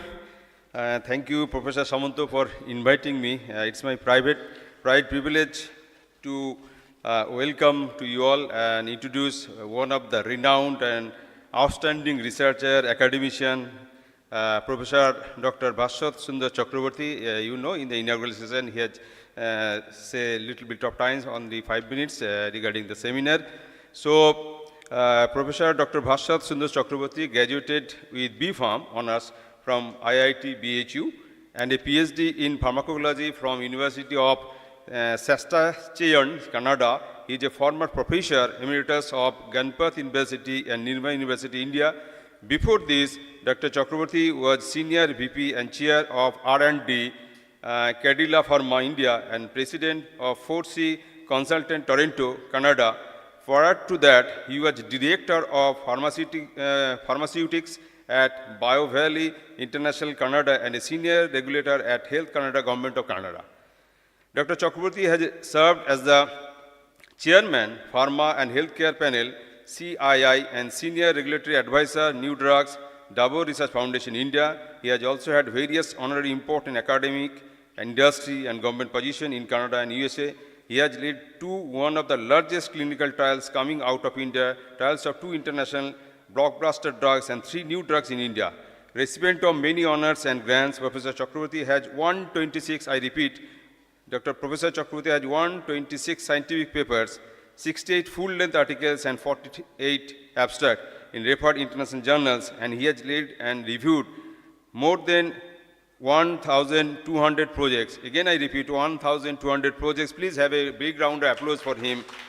Projects of bioequivalence and clinical trials. Dr. Chakraborty also supervised 24 master and 5 PhD students, examined 58 M.Pharma, MSc, MPhil, and 1 PhD thesis, has also many publications and interviews in non-referred journals. So it's my, again, I say, pride privilege to introduce you, sir. Thank you so much. Thank you.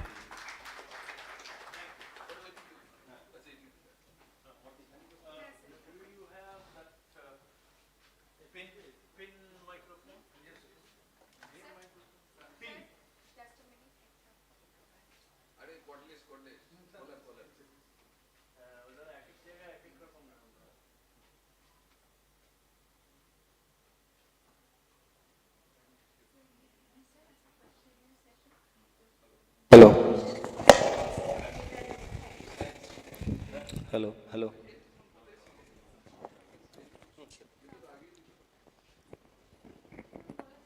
আমি তাহলে এখান থেকে ইয়ে করে দেবো। Okay, can you hear me? Can you? Okay. How?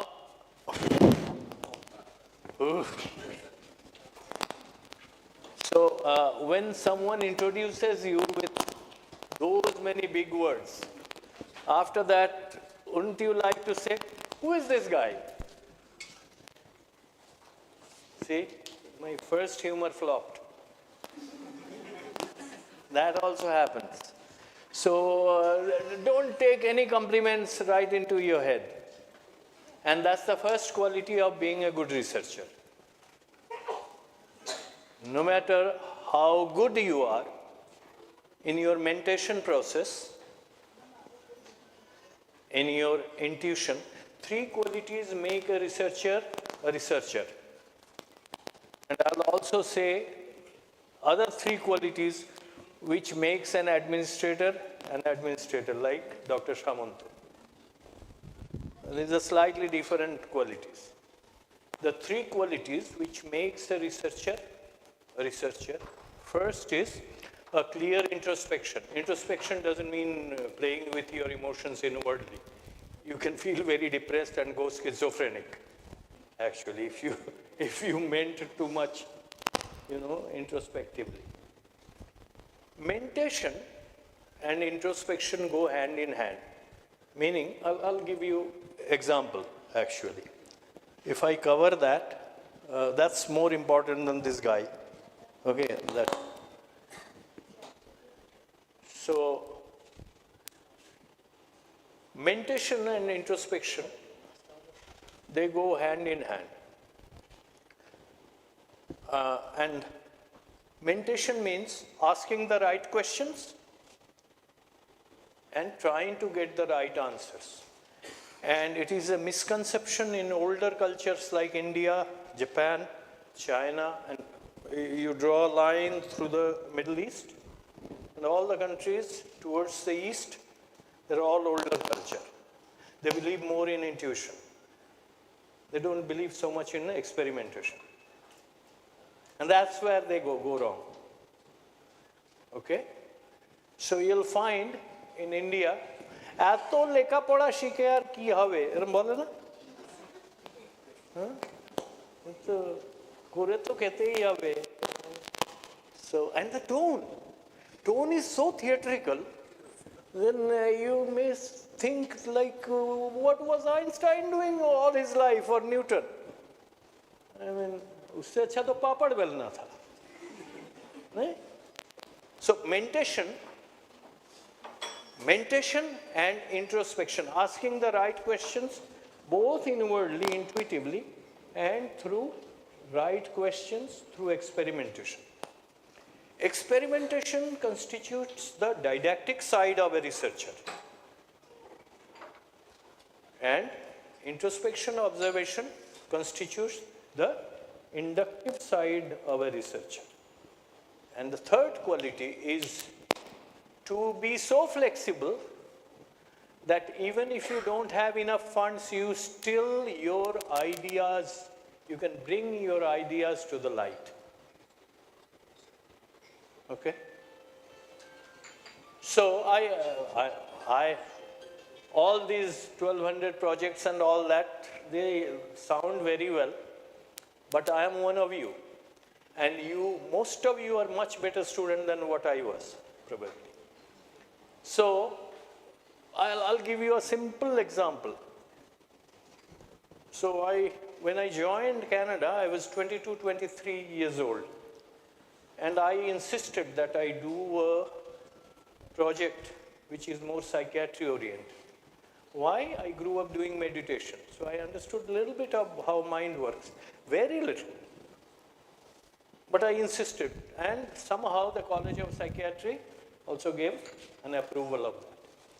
And I was only an undergraduate from IIT BHU. And I knew two of my supervisors.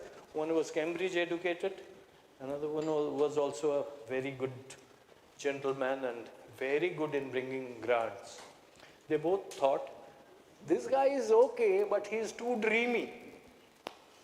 Dreamy with a lot of R's in it. Dreamy. Okay?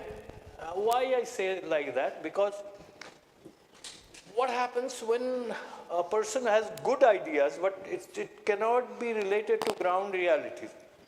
So that's how you pronounce it that time. Okay? So, one of the first things I noticed was, not only me, almost everyone, we were doing a PK study of haloperidol decanoate. And its apparent half-life turned out to be more than 3 months. What the hell is happening? 3 months of half-life. And it's not a progesterone, it's not an estrogen, it's not one of those very complex protein molecules which will not leave the bloodstream. So how come? So then, thinking about it through proper introspection and right mentation, I first posed the question, is it possible that one of the metabolites is actually coming back to parent drug? Everyone knows that. Every undergraduate student, graduate student here knows that enterohepatic recycling is a fact. It's published in European Journal of Clinical Pharmacology. And that year, it was considered to be one of the best, some 24 works in psychiatry. Okay, a simple idea, very simple. Although I cited it from my own experience, but the truth belongs to everyone else, right? Secondly, when I started working, I left Canadian services and joined the public sector. So there's a drug, cardiovascular. I wish Dr. Bose was here. He would have loved to hear this story, I suppose. So, diltiazem. And I'm talking about mid-90s. Diltiazem, diltiazem body khete mane 4 বার করে বড়ি খেতে হতো একদিন। person who has either arrhythmia or other heart blockage, other heart problems, if he has to take 4 pills a day, he can go blue in the face, and because of the stress of taking the medicine, he can get a heart attack, actually. So, Huxt, Marion Russell Huxt, a German company, gave Biovail $60 million. It's the upfront fee or something like that, it is called.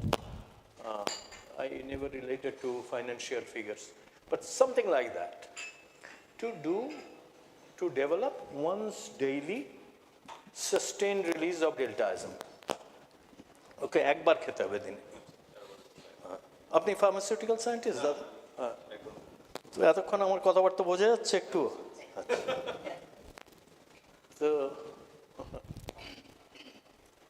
So Mylan actually was also given another something like $25-30 million, and this is what many brand name companies do. They actually give 2 contract research houses good amount of money. You do it first. You do it first. We'll give you a share of this and that, and you'll get your name in patents and all that. So what happened? Before we did something, they actually came up, Mylan, US, and we were in Toronto. Mylan, US came up with twice daily of deltaism. দিনে 2 বার খেতে হবে, 4 বার থেকে অনেক ভালো। So Marion Russell Huxt, oh no, upfront na, total projector cost ছিল $60 million. $5-6-8 million এরম দিয়েছিল। Then they stopped the money. And then Biovail actually gathered all the resources, invested their own money. They got panic. I actually did a pharmacodynamic modeling, and I saw, although the pharmacokinetics is sustaining for 18 hours, actually pharmacodynamically, the drug is effective for all 24 hours. Huh? That drug eventually saw the market, and a total, probably it has been sold over $60 billion, cardizem OD. আমার জীবনের ঘটনা। So you don't have to have 2 horns, on your head or something like another appendage in order to be a great scientist. No. Einstein didn't have any fun in his personal life. Newton threatened his stepfather and mother that I'll burn you alive, because his mother actually abandoned him when he was. Scientists are not like, they're not extraterrestrial beings. They're like, but for scientists, introspection, common sense and mentation, asking the right questions, and flexibility, those are very needed. So with that, productive, do I have to really go through all slides? Can I talk? And just go through the relevant slides. Next slides, please. So these are the pharmaceutical drug research worldwide. Some problems with that.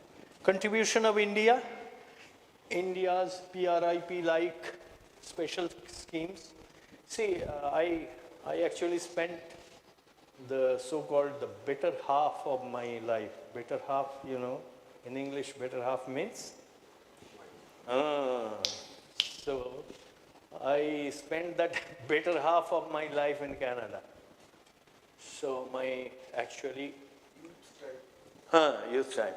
Some of my sense of humor, if I have at all, they are also Canadian. So don't blame yourself if you don't understand my jokes. Okay?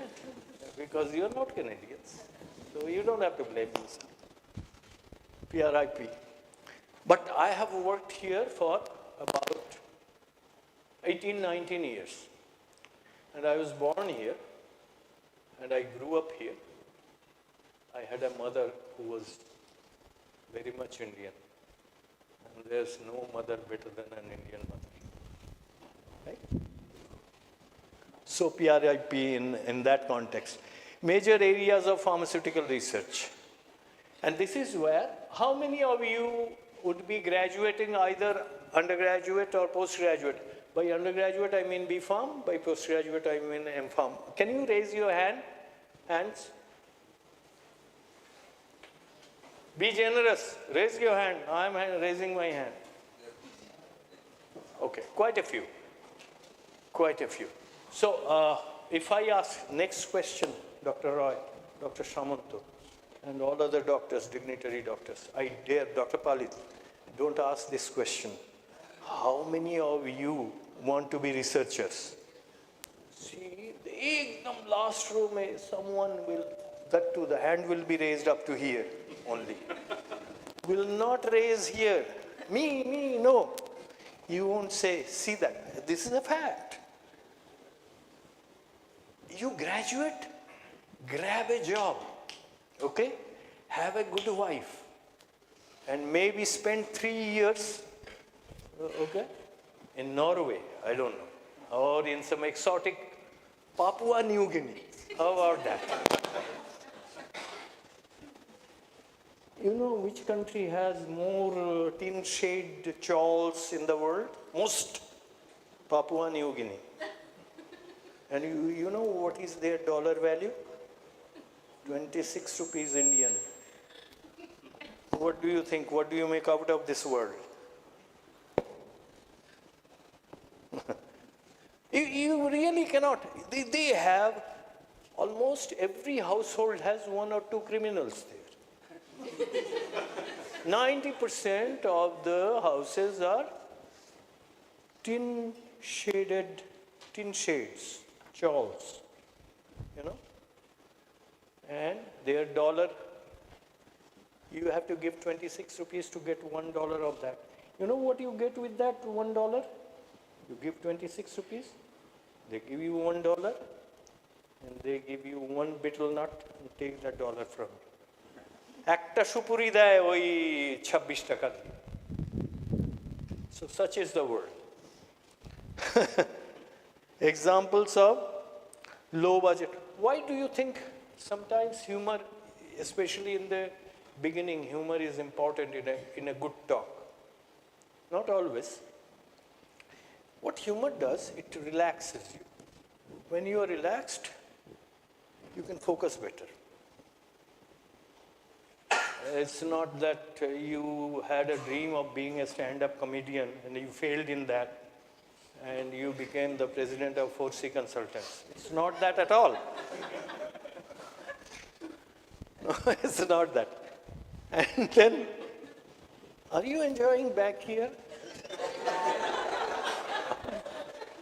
I don't know. My rear view is not all that good. So, example of low budget. This is what I would like you to focus on. Areas for young scientists in India. Next slide, please. So this is the burden.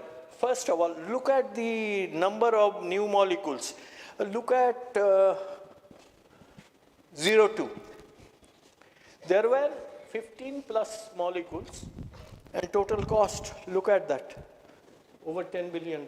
So today that may be $20 billion. Okay? So that's how the world, developed countries are creating a gap. Why? Cost of all types of resources, including the constant part and the living part, Marx theory. And then last stage, late stage, stage 3, stage 4. Clinical trial stage 3, clinical trial stage 4, you have to drop that molecule. Then all your $338 million are gone down the drain. Second is focus on the diseases in developed country. So they have, developed countries have developed this. In India, have you seen anyone with melanoma? Skin cancer? Because we are darker than them. That's an advantage. যদি কেউ বলে তো কালো বর পেয়েছি মন খারাপ করতে না we don't get melanoma. So you can tell them যদি বউ বলে যে কালো বর তাহলে বলতে হয় তোমার আমি এত এত এত লক্ষ টাকা আমি ক্যান্সারের ট্রিটমেন্ট থেকে বাঁচিয়েছি না লজিক্যাল কিনা কথা নেক্সট স্লাইড ডক্টর পালিত আপনি কিন্তু এটা মিস করলেন আমি এক্ষুনি যেটা বললাম হ্যাঁ তারপর patent and pricing issues see the world trade agreements patents those were initially they were balancing acts so that innovative brain power they get rewarded and also worldwide there is a fair distribution of all the innovative drugs that people need. If you have a body, if you have a mind, then diseases would be there, right? You cannot help it. But if the distribution system, the burden of, like developed countries have their own burden, developing countries have their own burden. And patent and this world trade agreements, TRIPS, they actually haven't been able to address the equanimity point. Too bad. And fourth point is the regulatory challenges. So I used to have this problem, tremendous problem. Say once in a while, I was main person in the Bureau of Biopharmaceutics Evaluation in Ottawa. So 85% of drugs which were, of those 85%, 80% would be generics and others would be modified dosage release forms, actually. The innovative molecules sometimes used to come to me. And then the innovator would not give this data, would not give that data. They'll file. You have any idea how much an innovative? Someone said, I think it was Dr. Shawant or someone who said, the money the innovative companies spend in litigations actually to put the generic competition down. And brunt of that comes to regulatory agencies as well. First of all, Cadila developed a drug, I'll discuss that. So the 3 studies cost them 250 crores and they thought, oh boy, we have spent so much. Turned out, the number of studies that US FDA demanded and the studies we did, those studies were not even 10% of what they required. So they want a systematic, not only discovery is only a small percentage of the total drug development picture. So this is why the regulatory burden, what you can call, burden is always, burden means whether it is Bangla dukkho bola jay. Burden means burden. Okay. And finally, need for collaboration and policy changes. So public, private, we keep talking about this. And India has some good histories, but it is nowhere comparable with developed countries. You know, you go to countries, small countries, countries with small population. You know, there are countries, whom should I talk to? There are countries which have population less than Durgapur. So, I mean, you can imagine there, what policy they are going to have.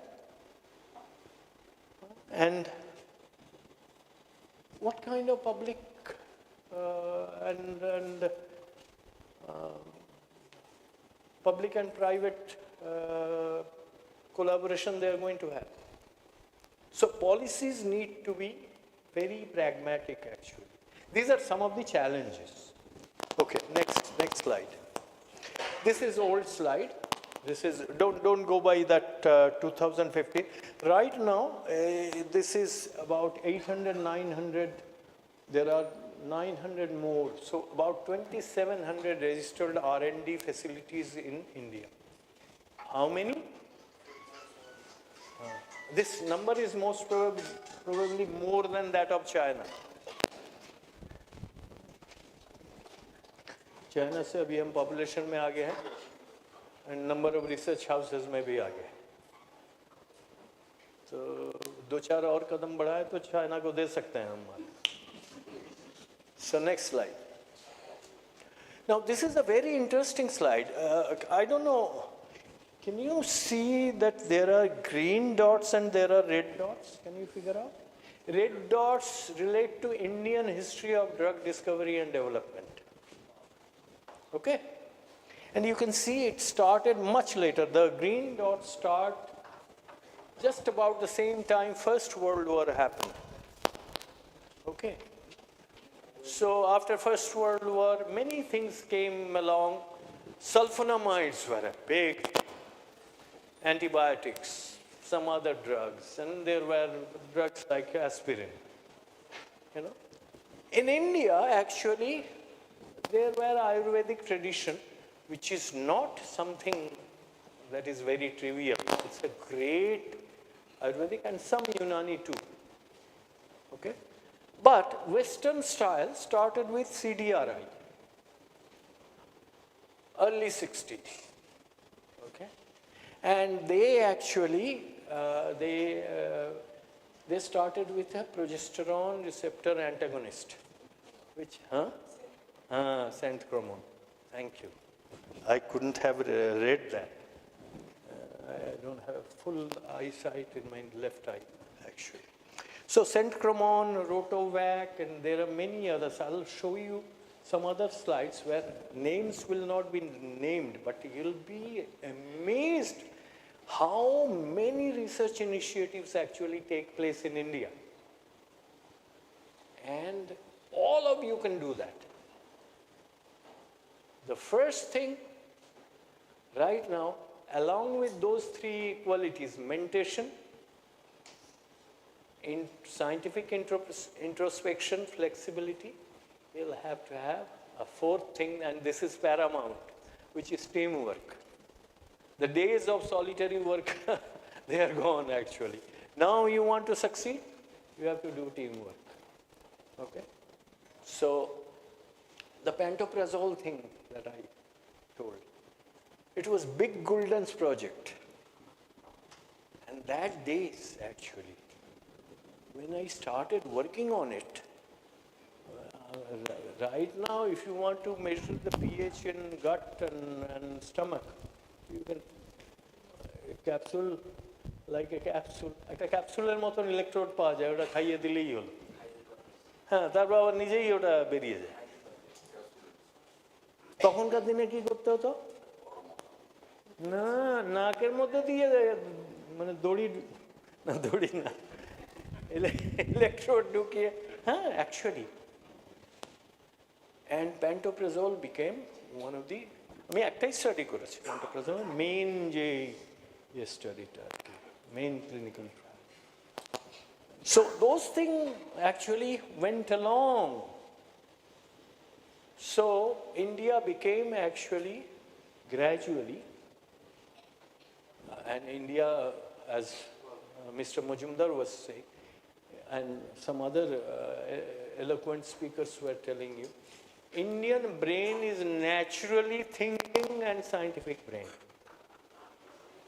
Somehow, we have forgotten that existential truth of ours, that we are actually good in research.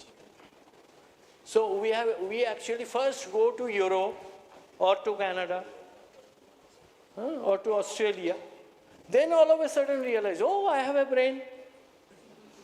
No, isn't this true? Why can't we realize it right here? So the flow of, this is innovative work. And the generic work that India has championed, it's incredible, incredible. Only thing is, there's a proverb in English. It's penny wise, pound foolish. Right? Everyone knows the meaning of that? Bojro atuni, fashka gero. Penny wise, pound. Actually, we do that. We can. This is the front end of your, say you are the #1 generic house in India. And listen to this. If you can stop the traffic, probably some people will enjoy a little more. So front end, they'll do for MHRA, USFDA, Australian, New Zealand, and the whole world. Okay? Back end, they'll use the acetone, which they can buy for the money of a cigarette packet. And you know for which country? They'll do that for India. Same generic, domestic market. This is a complex. This has to go. That's the only thing. I don't know why we don't have, I don't want to emphasize, my focus is not to criticize Indian system today. My focus is to bring out the Indian strengths. Okay. Next slide. LMIC means low and middle income countries. And many other countries, looking at India, how India developed in innovation, generic development, long-acting dosage forms, etc., like Vietnam, Malaysia, Indonesia, they are also actually getting ahead, getting inspired, and right now they are also trying to emulate us. Next slide. Spend a couple of minutes in that, and no one moves during this slide. This is the best slide. Although it looks very humble, but this is the best slide. Just look at this slide. उधर पीछे जितने gentleman हैं और जितने ladies हैं, सब इसको देखें. Look at the phase 1 data. What do you see? What is the international standard? They are comparable. When it, exactly, it's a little better actually. When it comes to phase 3, then the disaster happens. And what is phase 3? Not faculties, please. Please, help me out. What is phase 3 in drug development? Clinical trials. That's where it fails. Not only statistical failure, it actually fails in medical, it fails on 3-4 things. First of all, idea was not well conceived. Protocol was not well written. How to capture the adverse reaction profiles, that was not well written. Then, data treatment and data integrity were questionable, so on and so forth. And you won't believe how many research houses have been penalized by MHRA alone. Can you guess out of those 1,800, how many, that's 10 years ago, that's the data from 10 years ago. How many research houses have been penalized by MHRA alone? In excess of 300. Isn't that astonishing figure? So phase 3 and timeline also, when it comes to phase 3, the timeline is not too bad, but the leadership, the ability to actually get the funds and get it approved by one of the stronger markets of the world. That's where the difference is. Is that clear? In Glenmark alone, you won't believe what a strong pipeline they had of innovation. But they haven't been able to, not a single Indian company. Vaccine scenario is different. There we had much better success. But new chemical entities, this Dr. Subramaniam, Dr. Subra, he had 3-4 innovations, none of which is credited to him. And that's true about, in general, Indian innovation. So, contrary to popular belief that India only does, Dr. Banerjee of engineering, civil engineering, was asking me this simple question, which every educated person who is not pharmacy or medicine related asks. Does a generic in India and did you read this paper, any one of you? Isn't this marvelous, Dr. Reddy's? Look how many compounds they are researching on. This is a little old data, but still, now this figure has improved. And this is not one of the Indian authors actually. There's no bias in it. Until the last company, there are about 24 companies here. And look at the therapeutic categories here. There isn't a single important therapeutic category which is missing from this slide. So Indian companies have this ability to actually innovate. The problem is that their main thing is the financial resources especially run out as soon as phase 3 begins. Do you have any idea, anyone, how much the phase 3 and just the works that are required before approval, pre-approval period, including phase 3, how much that costs of overall budget of drug development? Starting? Huh? Yes, exactly, 70%. It's an amazing figure. So actual discovery doesn't actually cost that much. Sometimes it's very little, It's like Alexander Fleming's story. Right? Yeah, exactly. Next slide. So a few examples of successful drug discovery. Dr. Reddy's, 1997, they outsourced. Then Torrent. Glenmark is this case in the point. I have given some dollar figures, but more importantly that they had 5, Glenmark had 5 NCs, and these were very difficult, therapeutic categories. Okay, students, can you see this? Okay. And then Zydus, our own company where I worked, Cadila had few. And not only in NCs, NBs, kits, and sometimes devices as well. Devices is another story. If I get another chance, we'll tell how to make. India is a great place to develop devices actually.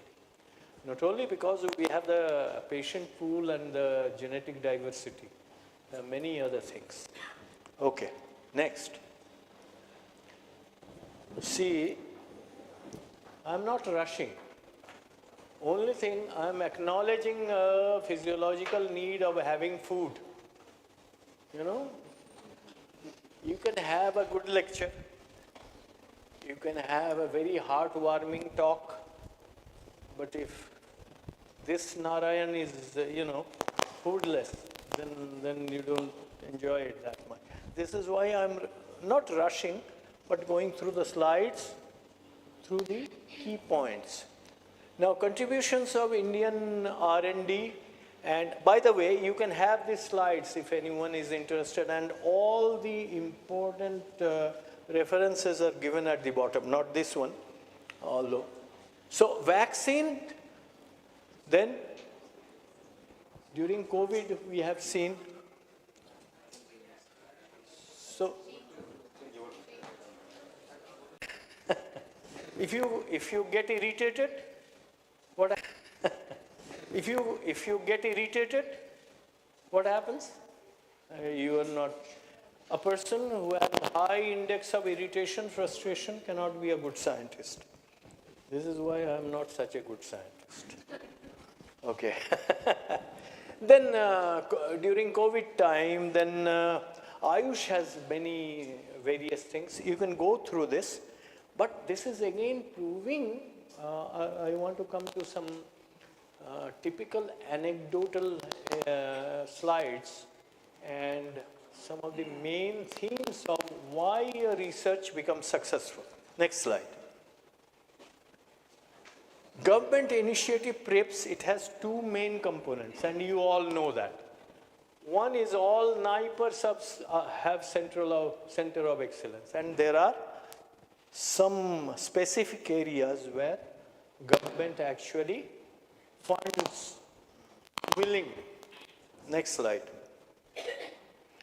And this scheme, not only PRIP, PLIs and bulk drugs and so on and so forth, there also government has tremendous, this is how many, 10,000 crores or something like that overall. Maybe the funds have increased actually.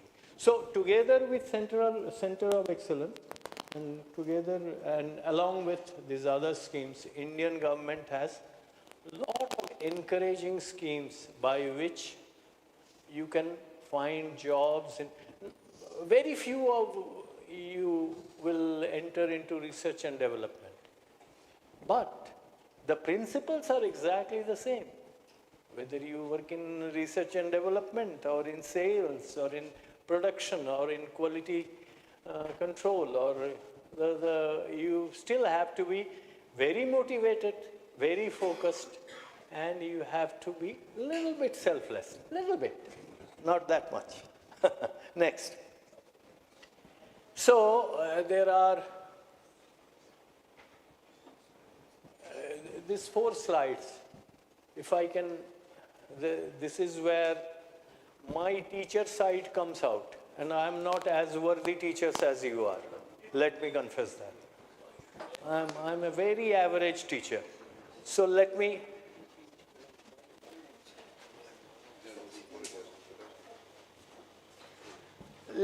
go through this slide.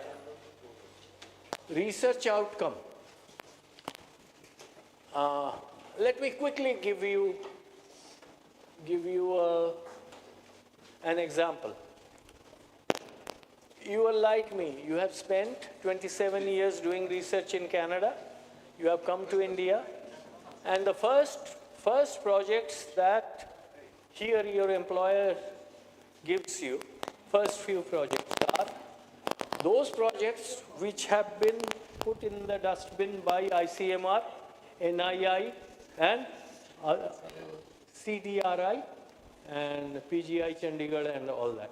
And this is exactly, they want to test you, whether, and this is what I have gone through, actually. Oh, does he really know what he talks about? So I had never done cancer research, and I was given a project of NSCLC, non-small cell lung cancer. Hello, be with me. Non-small cell lung cancer. 226 was the total number of patients which were needed for ITT. ITT is intended to treat. Intended to treat. Meaning, this is what, see, if you decide that my phase 3 data will be evaluated on these many subjects, and they may complete the protocol or may not. That's what FDA will look at. And that's where you need medical significance and research significance and statistical significance. This is where it becomes so difficult. So, a false positive, type 1 error, what happens? In that 226, in first 3 months, I had 80 patients dying. Because what happened?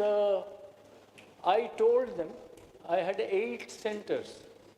They were all good centers. And the investigators told them, no, these people will survive for some time. And they had lung cancer. And if they die tomorrow, why would I recruit them? That is artificially, I'll get a false negative, right? So they actually told me, and then they, out of enthusiasm, they recruited the wrong patient. And my p-value was coming, you won't believe. It was so bad. I said, let us go through the thing. And it took me about 2 dozen of trips to Delhi and other places and convincing a whole lot of things. A lot of question about my credibility. And by the way, communication doesn't need only on your academic or character qualifications. As I said, it also needs your ability to communicate. A little bluff can work sometimes. Or good logic. You say, just think, a cheap drug costing only 3,000 rupees per injection, coming out of India and working for 3 major cancers. Exactly that's what happened. The drug is, you can, those who have mobile handy, you can figure out. Mycidaxine. It actually. So don't get, the interim analysis is the point where you look at the interim results and try to figure out whether eventually I'll get a true positive or true negative. True positive is, statistically speaking, go to the next slide and that. So, true positive is when you do not reject a true null hypothesis. Oh, that sounds mouthful, right? One of my supervisors, who was not Cambridge educated, if it came to type 1 or type 2 errors, he'll take a sick leave actually. Yeah. So all the NDAs that came to him, and ANDAs, external resources. See, that time Canadian FDA had very limited resources. So a lot of big names in universities, they used to outsource the NDAs and ANDAs to them. And some of them I got, because I understood how the type 1 and type 2 errors count. And I used to have per NDA, you know how much fee they charge? If you are a professor in US or in Canada or in Sweden or in Australia, 1 NDA, just the PK portion, just the pharmacology portion, just the pharmaceutics portion, 1 NDA to review, you'll get at least $25,000. You know how much I got? $500. I learned. So, this picture, and this says that actually you cannot accept the alternate. Say a drug has anti-cancer activity. Okay? That thing is so rare, you have to prove it. What? You cannot reject a true null hypothesis 95 out of 100 times, or have at least 80% power. Meaning the beta true negative rate has to be at least less than 20%. And true positive rate has to be less than 5%.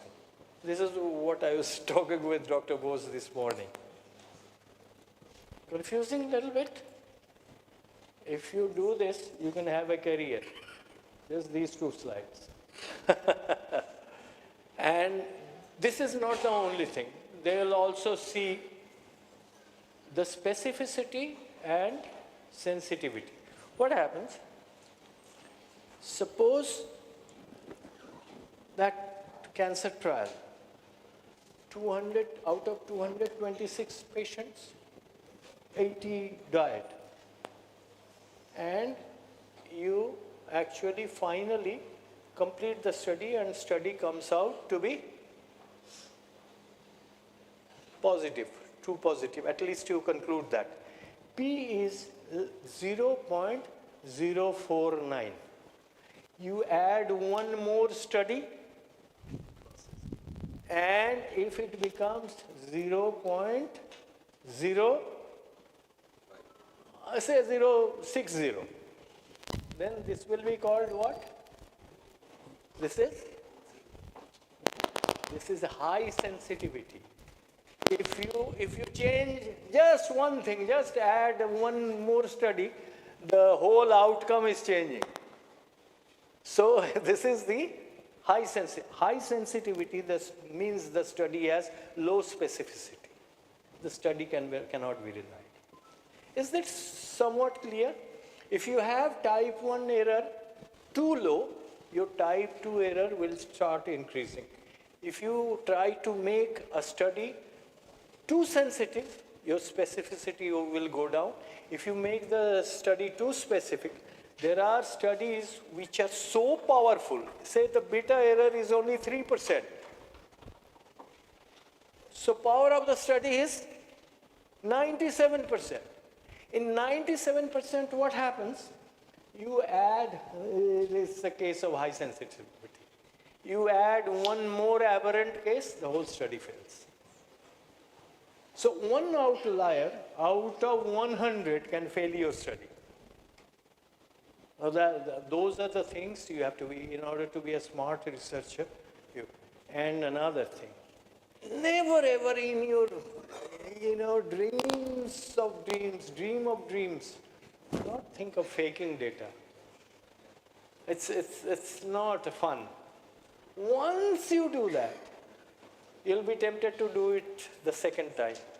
I actually thought of going back to Canada several times because I found this is a serious problem in several places in India. Okay? They feel the pressure that once I caught someone, 2 male nurses, who actually faked the ECG data of 2%. Why did you do it? We thought that Cadillac will look good. These were WHO listed data. I forgot whether it was tuberculosis or malaria, one of those. Okay, very sensitive, actually. Next slide. So these are the 5 main areas: discovery, development, including preclinical research. This includes also in vitro data. Then clinical trials. Clinical trials could have come first because that's the, in sports, in real life, how you finish often becomes the most important part of a process. Isn't that true? Second row here. You thought that I was not paying attention to the second row, right? But I am. She's becoming very serious. What happened? You were following me? What? No, if I push any more, she'll feel nervous. Okay, so clinical trials, what I'm saying that sometimes finishing is the most important part of the whole process. This is why phase 3 studies, phase 2 also, phase 2 is the proof of efficacy. Phase 3 is proof of efficacy and safety both. Then QA, you cannot actually say that is less important. All are important. And those dots, how many dots are there? There are actually more dots. One of the largest pharmacovigilance centers of the big companies are right now in India, like Novartis, Glaxo. Can you imagine just how many records do you think Novartis has? CRFs.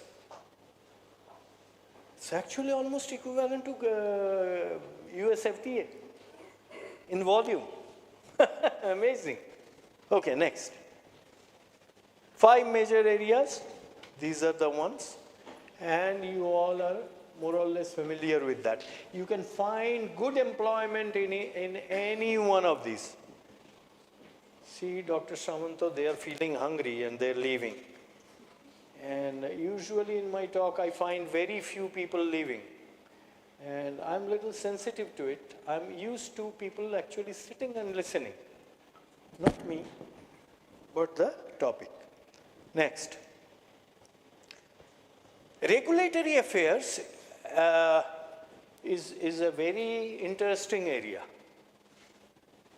See, not all of it is logical or knowledge-oriented.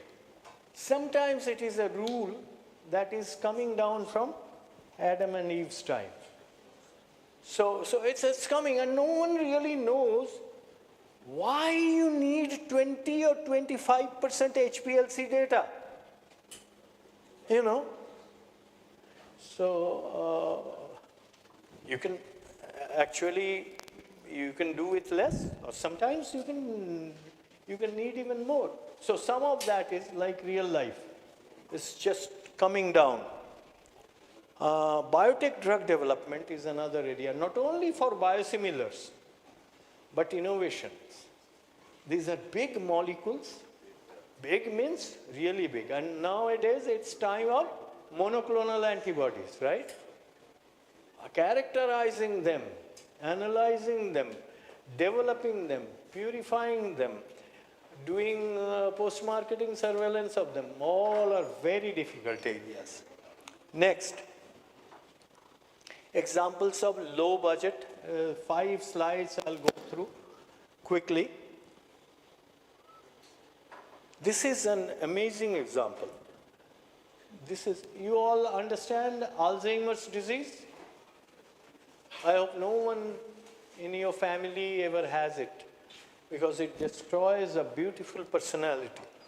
Actually, my mother-in-law has that, and she has always been, even now, an adorable person. Right now, she's the last stage or advanced stage of Alzheimer's is psychotic. They cannot, they can't even recognize their own face sometimes. They're children. They cannot remember where they live. Very, very pathetic, actually. So what happened? They did 2 studies. And the studies do not come to a real significant conclusion. Okay? So what they did? They did simulation. Can you imagine a drug? This is US FDA I'm talking about. And they actually simulated the data. Everyone understands simulation? Can anyone tell what are bootstrap? Have you heard of them? Resampling. So you have small data, you have 20 observations. If you can resample from them and generate 200, 500 observations, that's a simulation. So what happened? They did a simulation. And next. And you see, the top one is the placebo. And the bottom 2 are where they both reach significance. So by simulation, they actually, this is, there are 2 things that happen during Alzheimer's. Tau proteins and plaques in the brain. They actually interfere with all aspects of cognition, memory, short-term, long-term, and all the beautiful aspects, confidence, and everything gets. So simulation actually rescued this study, and this study was actually approved. This is what I had. If you do, what is that? Right to information. 1990. That time our institute used to be called Drugs Directorate, and I had suggested this. And wherever there is a borderline case, especially in these, see, when the dose response of a particular therapeutic category is shallow, what is the harm of doing 10,000 simulation in there? So you'll at least get an idea. It's much better, and you are actually resampling from the real data, right? Next. So this is the first. How much does a simulation cost? How much? Dr. Mandal, how much? 16,000 rupees. Small. If you have a better computer, 60,000 rupees. And that's how much in dollars? So you'll spend much more than that if you dine at Times Square in New York than doing this simulation. So in generics, India, in biosimilars, India is third. And in generics, no one has to say. India is the hub of the world, pharmacy of the world. And generic development is not a child's play. Those who have done, and I'll come to complex generics, these are so difficult to do. Okay? So in generics, India is, and in generics, Cadila used to say, oh, Dr. Chakraborty, you have 2 crores, 2 crores. And this is their voice. 2 crores of rupees to develop, say, a generic of sildenafil. 2 crores. It needs at least 10 crores or, this is not easy. Oh, next thing you hear that they have cut 40% all across, so that budget is also cut by that amount, that margin. And this is how Indian actually generic scientists develop it. And it is kudos to Indian scientists how they develop generics in India. So we think, oh, Sun Pharma, Cipla, and 2 more, they are the top 10 generics of US market. But worldwide you take, it's almost half. Okay? And the budget is not much. চাঁদা তুলেও 1 কোটি টাকা জোগাড় করা যায় না আজকাল? করা যায় কিনা? মানে আমি এটা বোঝানোর জন্য বলছি যে এটা এত ইয়ে না আর কি, যে আমরা যদি খালি নিজেদের এই অজুহাতটাই বোঝাই যে ইন্ডিয়ায় টাকা পয়সার জন্য ভালো রিসার্চ হয় না, অন্তত ফার্মাসিউটিক্যাল রিসার্চ তাতে ফিট করে না। Next, this is a DIA keynote talk that I gave. So look at the categories. The first one is peptides. Second one is liposomes. Third one is locally acting complex drugs. Yes. And look, they do not have to go through the 505(b)(2) route. 505(b)(2) is, by the way, you have to do a full clinical trial, which will cost you a minimum of $5 to $50 million. And this you can easily manage with $2 to $3 million. So cost is not my main focus here. Main focus is when in problem solving there is a basic principles. First, you take out the paradigm, it cannot be done from your head. The moment you think that it can be done, something like this comes out. And look, there were 2 references that are used. You know, whenever you use 2 references, the power of the study goes down. Even then, reference 1 was bioequivalent to reference 2. And the test was bioequivalent to reference one. I wish I had more time to go through it. I actually get very cracked up explaining scientific data. Nesha jake bole na nesha uram mone hai amar scientific data. So unfortunately we don't have that much time. These are all low budget, high genius, high ability, good logic, good observation power type of research. Next. Orphan drugs. Orphan drugs in India it's not very popular, but in US it's actually anything that affects only a few people, say 200. Okay, there also you can use a variety of low budget and innovative approaches to evaluate and do the research.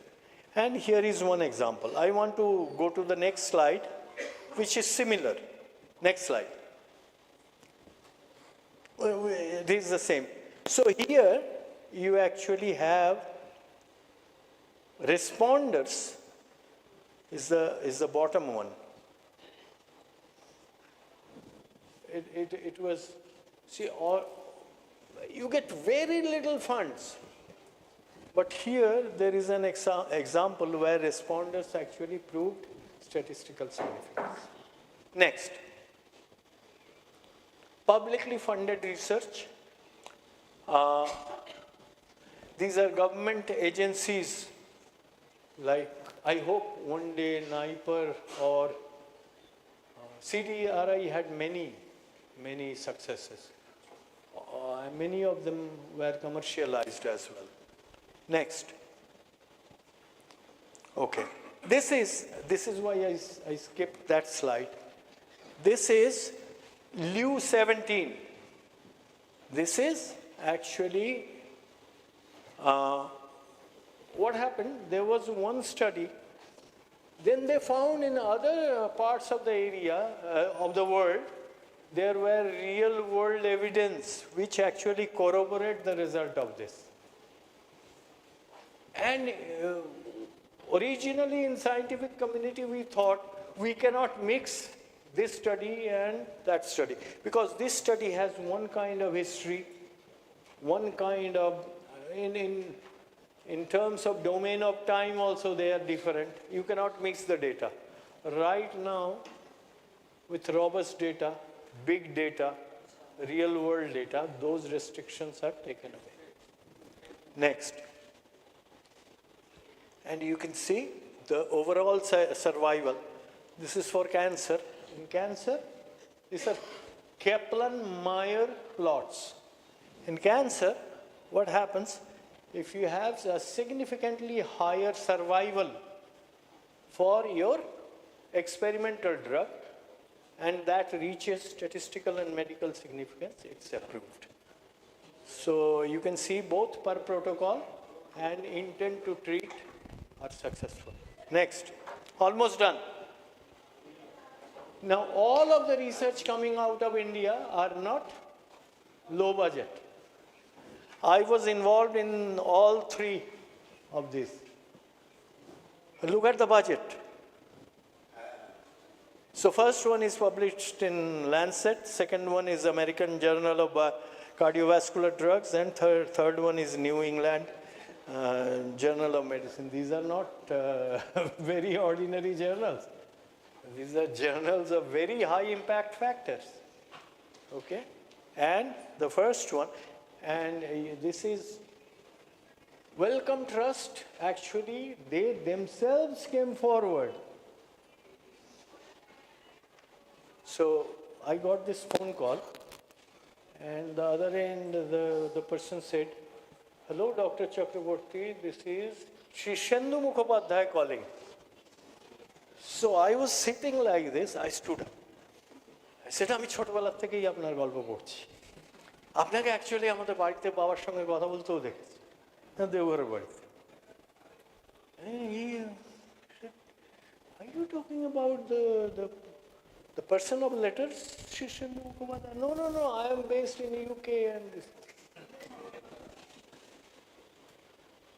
5 million Great Britain pounds, 11 million Great Britain pounds. So money is not the main thing here, but they were convinced that a combination drug can actually lower the basic risk of heart attack and cardiovascular problems. Okay, next. And this is the clinical trial share. It's very low. When I came to India, I thought, that was in 2005, I thought the figure would be somewhere there in 2 to 3 years to the right. Right now it is little over $2 billion. What we deserve actually, this figure to be like at least $20 billion. Probably one day it will be, but right now it is not that. Next slide. So you can see for high budget, high innovative work, there is work for you. Low budget, generic drugs, complex generics, data analysts, artificial intelligence. You have all these areas open to you. And of course, there are areas in sales and marketing, in production, in quality assurance, in analytical. So a whole lot of horizons are there. Do not cherish this in your heart that I have to somehow hang on to a job and that's the purpose of my getting education. Next. So potential employers are both in government and in public sectors. Okay? Next.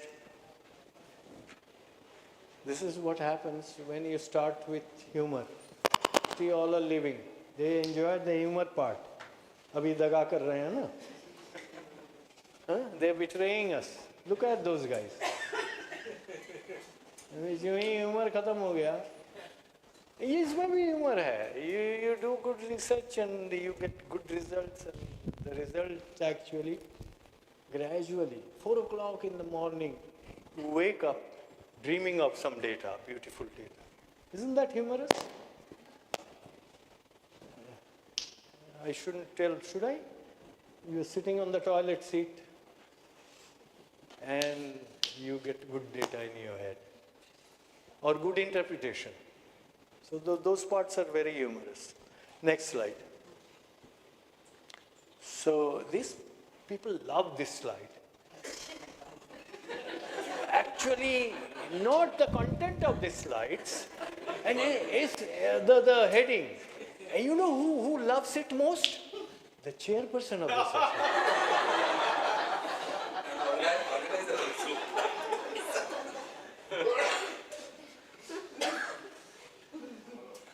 I feel so helpless when I have to rush through. One of the slides, whenever I rush through, I feel as though I'm cheating myself. This happens because I'm kind of addicted to good data and explaining to them. Conclusions is India has enough brain power, and India is also now, it's not a poor country anymore. Yeah, if you want to see that Shishendu Mukhopadhyay story, remember that can happen to any one of you. First study, very first study I did in India.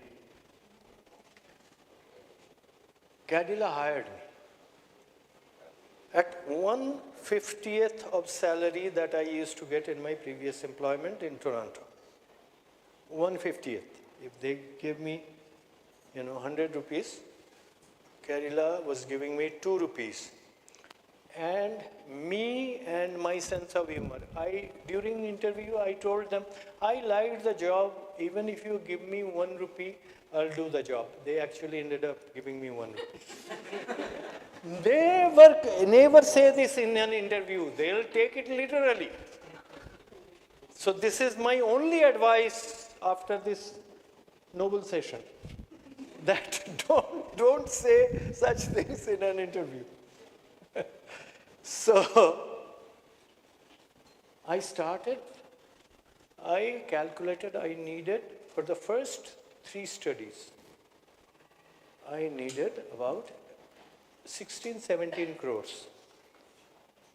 And you won't believe, DVT gave me some money, Cadila gave me some money, few others, and others said, oh, you are a Canadian citizen. No, we cannot give you money. We are a very pure country. We cannot give you money. I said, I was born here. I can speak many Indian languages and I understand Indian emotions and Indian jokes. No, they wouldn't give me money. Finally, I had to convince my UK and Canadian clients, give me money. And most of them are the clients from my FDA days. You know what is the advantage of being a regulator? If you tell them, you have to do this study, they'll do this study no matter what. This is true actually. Most of them are kind of, one Australian regulatory director in a company came to me for a study in Ahmedabad. And I said, look, you have done these studies, why don't you challenge the authorities, the regulators? They are asking too much from you. Oh, no, I thought I have to hospitalize her.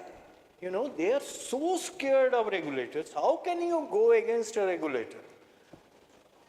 So, the main thing is to believe that it is a human process. You can do it. Second thing is, our history since 1960s especially has been great in pharmaceutical innovation and generic development, biosimilars, vaccines, and many other areas. Third is, remember that research is simply, it's a wonderful game of finding the facts. More specifically, finding the truth. More specifically, finding true positives and true negatives. Finally, you can do very high-profile jobs as well. But if you do something like, 60,000 rupees simulation, don't think you are any lesser scientist. With those words, I want to conclude. I'll give you 3 minutes, exactly 3 minutes, not more than, not even 10 seconds more than, to have at least one question. Otherwise, I feel I haven't done any good work. Okay? So ask me at least 1 or 2 questions.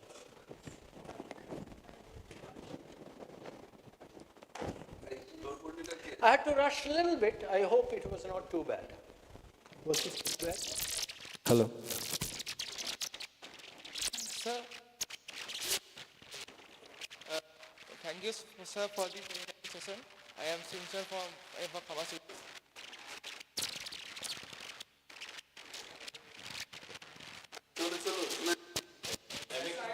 Studying the contribution of these modern innovative ways of drug development in Indian market, and in this current scenario, AI more than other. Is there any scope of AI in future? Research also. See, that's first thing you have to understand. But, like AI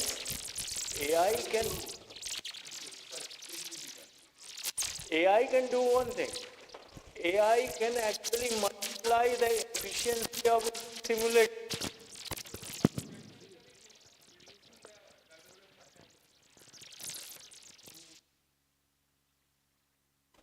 See, AI definitely has, but AI cannot generate original data. AI should not, you should not give AI, like in writing a manuscript, you cannot use AI. Now, there is a thing called AI humanizer. As if one evil was not bad enough, একার আমে রক্ষে নেই সুগ্রীব দোষর, এটা আছে না? হ্যাঁ। So as if one evil is not bad enough, there is a humanizer now. No, you cannot do that. But there is AI is what basically?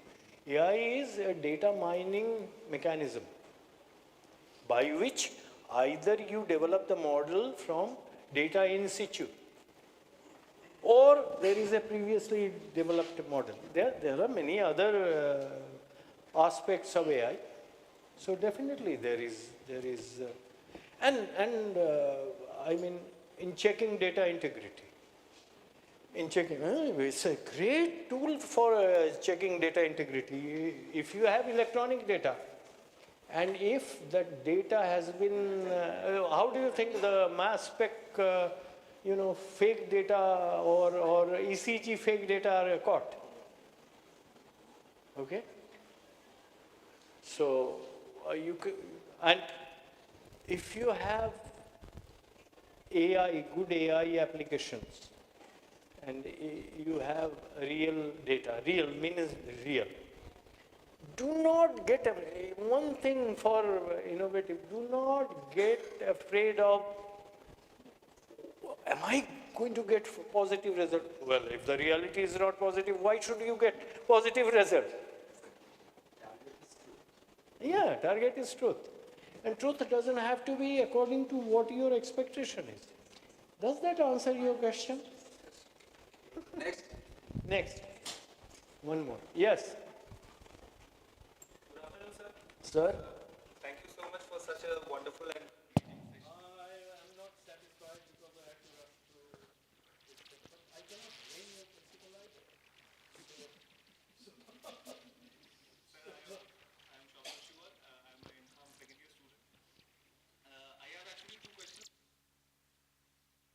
So, sir, actually, my question was, you said in one of your slides that in India, new molecules are being discovered, but their percentage of success is diminished in the phase 3 part. Right. So, what is India making a mistake?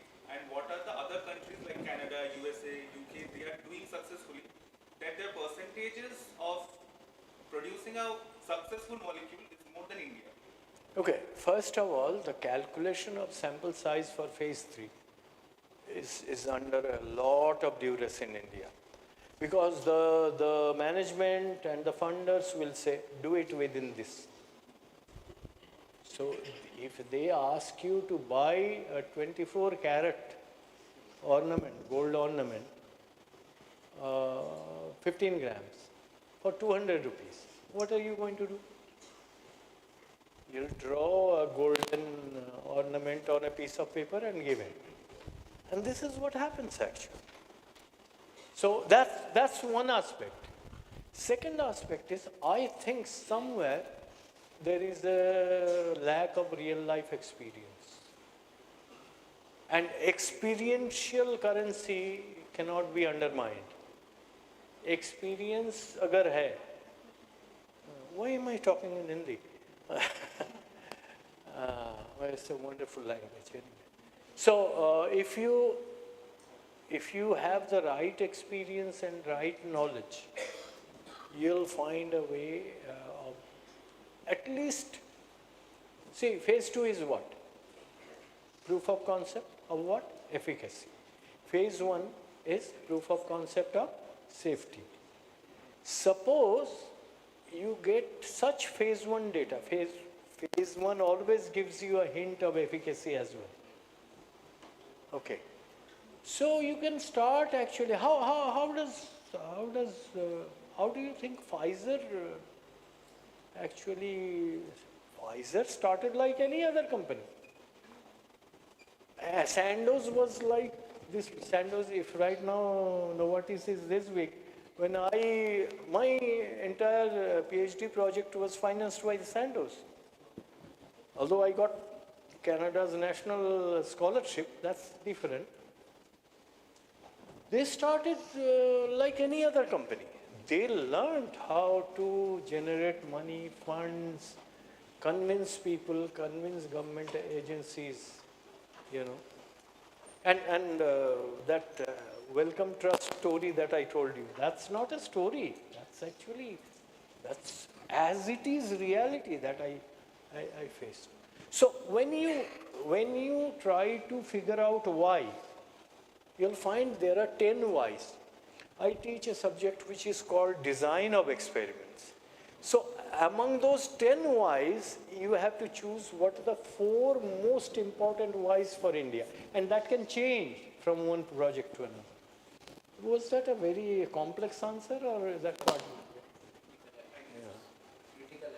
Critical attributes. Otherwise, what will happen? You may get lost into a lot of small things and eventually blaming the system, blaming the funds doesn't help. What was the second? Quickly. The second question was, Somehow I. in your conclusion slide, you said India is producing a lot of generic medicine. But I think within the Indian citizen, there is some prejudice regarding the generic medicine that it may not be. Dr. Banerjee of civil engineering was asking. Is it that a... Yeah, in some cases that's true. In some cases that's true, and I can say this standing in front of DCGI or anyone. So Jian Singh, by the way, was a classmate of mine, and we are very good friends. And Jian Singh won't protest. So India, what is that drug? That's for neuropathy. I forgot. The brand name works in India. See, India, ranitidine is made by Glaxo and by Cadila as well. You'll find, not because I was an employee in Cadila, you'll find there is no difference in efficacy. But there are CNS drugs. In GABA derivatives, you'll find actually there are CNS drugs, many drugs, you'll find there is a difference in brand name. But in general, as a principle, see, the thing is, you have to understand bioequivalence is pharmacokinetic endpoints. And where pharmacokinetic endpoints can be somehow somewhat questionable or irrelevant, there it will not work. Okay? Huh. এইটুকুই ঠিক আছে therapeutic equivalence ঠান্ডা করে দিচ্ছে এক minute ডিনারের সময় হয়ে যাচ্ছে আমি জানি তো থেরাপিউটিক ইকুইভ্যালেন্স হচ্ছে একটা আধ মিনিটের একটা গল্প বলতে হ্যাঁ আমি বুঝেছি সেটা levothyroxine in the developed world this person was the first one who approved a generic and 25 milligram dose microgram dose আর সারা কানাডার doctor they turned against me. Narrow therapeutic range drug, such a low dose, how can you approve a generic of that? তো ওদের ধীরে ধীরে ওইটা বোঝাতে হলো যে না যত অবস্কিউরই হোক there is an internal connection between therapeutic equivalence and bioequivalence. Certain things you have to believe also. Then only you'll get the right logic. With this, you have been a wonderful audience. I think I got academician, industry expert. So I think this is the time to felicitate, and ma'am will announce the program. Thank you so much, sir. I would like to request our Honorable Principal, sir, to kindly come to the dais for the felicitation of Professor Chakraborty, sir. You are requested to kindly join on the dais to begin with the felicitation.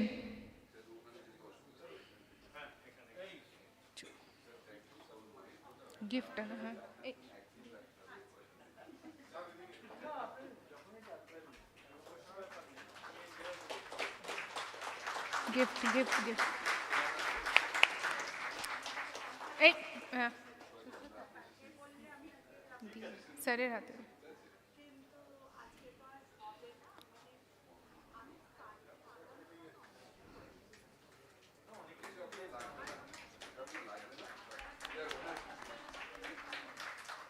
Thank you, sir. We would like to request Dr. Palit to kindly come forward, requesting Principal Sir to kindly felicitate Dr. Palit.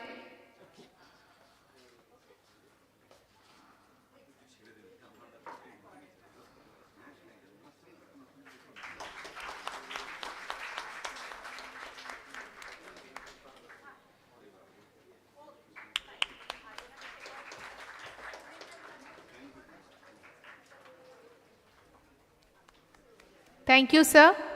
Now, dear delegates, we will be moving to the lunch break, but since we are running a little late in time, so I request all of you to have a quick lunch and join here by 2:30. By 2:30 sharp, we will start with our next session. So please have your lunch fast and come back here soon.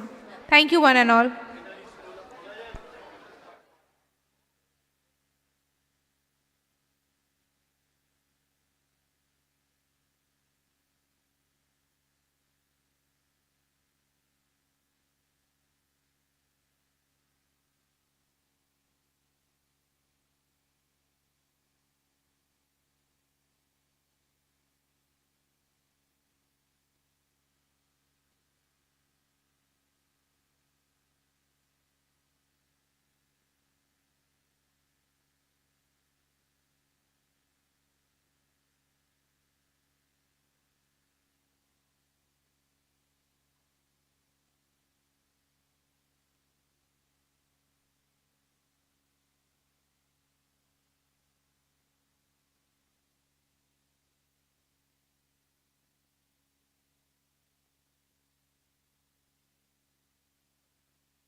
Hello, hello.